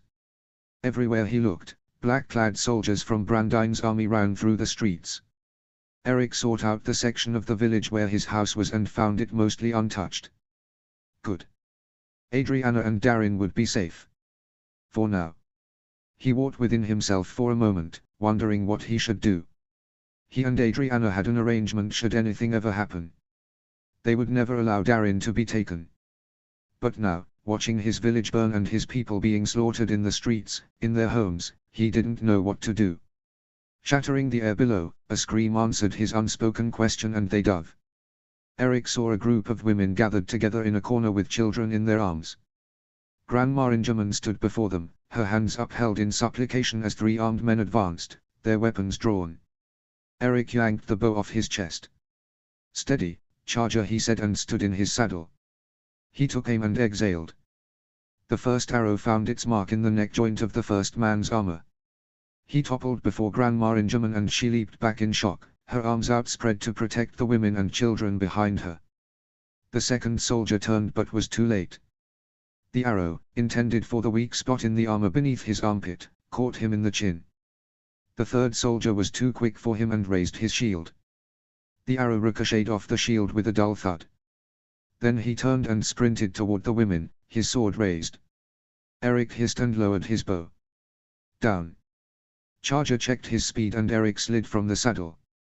Tucking into a slide, Eric knocked the soldier's legs out from under him. The women shrieked in surprise as their assailant was suddenly knocked away. Eric kicked back up and turned before drawing the twin daggers from his belt. Yelling in rage, the man got to his feet and attacked. Everything faded to a silent roar around him as he blocked, dodged and parried the man's blows. The man was taller, broader and his weapon even more so, but that made him slow. His bloodlust made his swings strong, but in his eagerness to take Eric apart in one hit, his heavy swings threw him off balance. Ducking beneath the man's guard, Eric jabbed. The man growled in pain and swung again. Eric ducked and jabbed again. And again. Rage filled the man's face and he began swinging haphazardly. Eric was forced to back away. Finn's voice came to him suddenly from training. If you find an opening with a bulky, unpredictable opponent, take it. Eric waited and raised his daggers. The man laughed and raised his sword high over his head. Eric tensed, ready to leap to the side. And the man crumpled in a heap beneath a massive purple monstrous nightmare, who spread her burning wings and roared in triumph. Not my husband, you big brute. Adriana bellowed from the saddle. Then she gave him a radiant smile. Hi babe. Eric stared up her, torn between sudden shock and anger. Hey, he was mine. Adriana laughed. Next time then. Sheathing his daggers, Eric sprinted to the gathered women, who shuddered as another house exploded nearby. Adriana dismounted and followed. Hey. Everyone okay? For now, dearie. Grandma Ingerman said, her face grim. Thank you. Where do we go? To the catacombs. She shook her head. But those are so far down and they're not boarded or anything. Anyone can get down there. What can the catacombs do? Eric shook his head. Finn's instructions. I don't know, that's all I know. Grandma Ingerman raised her chin. We'll go there then. I can only hope and pray they don't plan to destroy us all. Adriana gave her a sudden hug. Be safe. All of you. The women gathered up their children and thanked Eric before rushing after Grandma and German. I hope they. Adriana began. Annie, where's Darin? Eric demanded, realization cutting through the haze. Adriana winced. He's at Loffin's. Lof Annie. You were at the North Tower, which exploded by the way. I thought. Adriana stammered. Eric sighed and touched her cheek, the only thing he could manage to do at the moment. I know. But you should have stayed with him. He'll be fine. No, Annie. He might not be. Eric interrupted. Sighing, he tried to ignore the emotions he'd buried, knowing full well that it was a distraction from what they should be focusing on right now. Evan is gone. Adriana's hands flew to her mouth. What? No. Yes. They're taking as many down as they can. She swallowed thickly. Then let's get Darin now. Let's get him and go before the house on the nearby corner exploded. Eric felt himself lifted off his feet and heard Adriana's shriek of surprise. All he could do was band his arms around her and hold on as they tumbled through the wreckage. For a second all he could think was how stupid they were to have stayed on the ground. He was stupid to have let Charger out of his sight, who he realized hadn't come back for him. They'd left Lily. Sounds and pain came back to him in a rush as they hit the ground and rolled. The force tore Adriana from his arms and he felt the crack of wood against his back. There was a snap and a sharp pinching pain rent across his face. He hit the ground again painfully and rolled for what felt like forever until he finally rammed to a halt against a building. Reeling and coughing, Eric tried to sit up but his body gave a shriek of pain. Groaning, he lay back and tried to breathe. Ick. Eric. A pair of hands grabbed at his shirt. Adriana. Except it wasn't Adriana. Through the haze and smoke, he blinked up a pair of stern eyes and a shock of dark hair. Nicholas. Eric groaned and dropped his head back. Nothing broken. Good. Hang on, your face. The pain registered as soon as he heard the words and he clapped a hand to his face. Ugh. What? Ow. Your bow snapped. I think the string hit you in the face. Come on, we can't stay here. This whole street is overrun. They'll be here any second. Eric's hand was sticky with blood when he removed it but there was nothing he could do about it. Groaning, he rolled to his feet and accepted Nicholas's hand up, though a part of him wondered at the gesture. Nicholas seemed to note the questioning look and rolled his eyes. Just because we don't talk doesn't mean I want you dead. Come on, let's get out of here. Eric made to follow and then ground to a halt. Wait. Adriana. Adriana. Nicholas whipped around, searching the wreckage. The entire street was filled with burning debris and clogged with smoke. Adriana was nowhere to be found. Oh gods. Eric said, wiping the blood off his face. She was. I had her. Eric. She was right with me. Eric. Nicholas bellowed and he snapped to attention. Instantly he felt like a toddler again, a boy again, a teenager again. Bellowed at by his older brother, who loathed him. Do not fall to pieces now. It won't help her or anyone. Though Eric hated to admit it, the sternness cut through his rising panic. Nicholas was right. He could not lose his grip and let himself panic. Not trusting himself to speak, Eric nodded. If you were separated, where would she go? Where's Darin? She'd. Eric shook his head. She left him to find me. Of course she did. Don't start. If she was smart, she'd have taken him to the catacombs like everyone else. Nicholas growled. You know what, Nick? Eric ground to a halt. When all this is over, we can have it out like we've been itching to for years, but for 1 minute can you stop being an ass? Nicholas blinked in surprise. Then he choked on a laugh. Eric stared in disbelief and then felt himself grinning. Now is not the time for this. No, it's. Shouts rose up in the smoke behind them and they whipped around. Oh, that can't be good. Eric muttered. It's not. Nicholas said, sheathing his weapons. Run. Erik didn't need to be told twice. They sprinted through the smoke and debris, leaving the shouting enemies behind. The smoke cleared the further they ran, and more fights could be seen on land and in the air as they approached the center of the village. Nicholas and Erik froze in their tracks. Hundreds of Burkians were being corralled into the center of the village, the town square. Many men and women soldiers were on their knees with their hands uplifted as their weapons were taken. Others fought still, refusing to submit. Women and children huddled together in clusters, staring up at their captors with wide, pleading eyes. One dark-haired woman had her jaw clenched as she held a small, dark-haired 3-year-old girl in her arms. Mel and Eleanor. No. Nicholas whispered. Nick, don't. Erik hissed as his brother launched forward. Erik ducked into a dark alcove just as Nicholas tackled the nearest soldier standing over his family. The fight was over before it had really begun. Nicholas was outnumbered, and though he fought with a ferocity that Erik couldn't help but admire, that he hoped he himself would have if their situations were reversed, he knew it was futile. Nicholas was quickly subdued and his weapons taken before he was thrown into a group of other Burkian men on their knees. What was going on?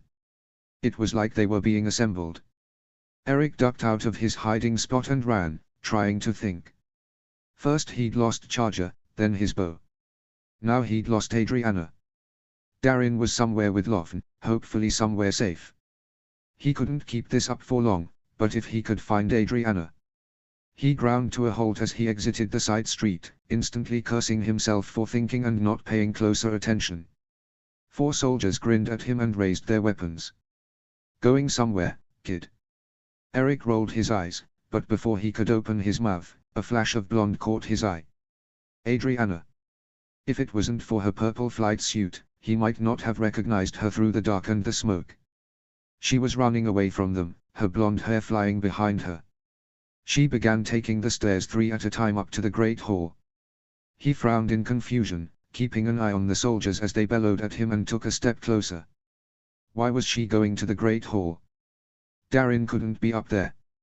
He definitely wasn't up there. What was in the Great Hall that was so important? Then a thick plume of smoke caught his eye from the left side of the Great Hall. The library was burning. Oh Annie.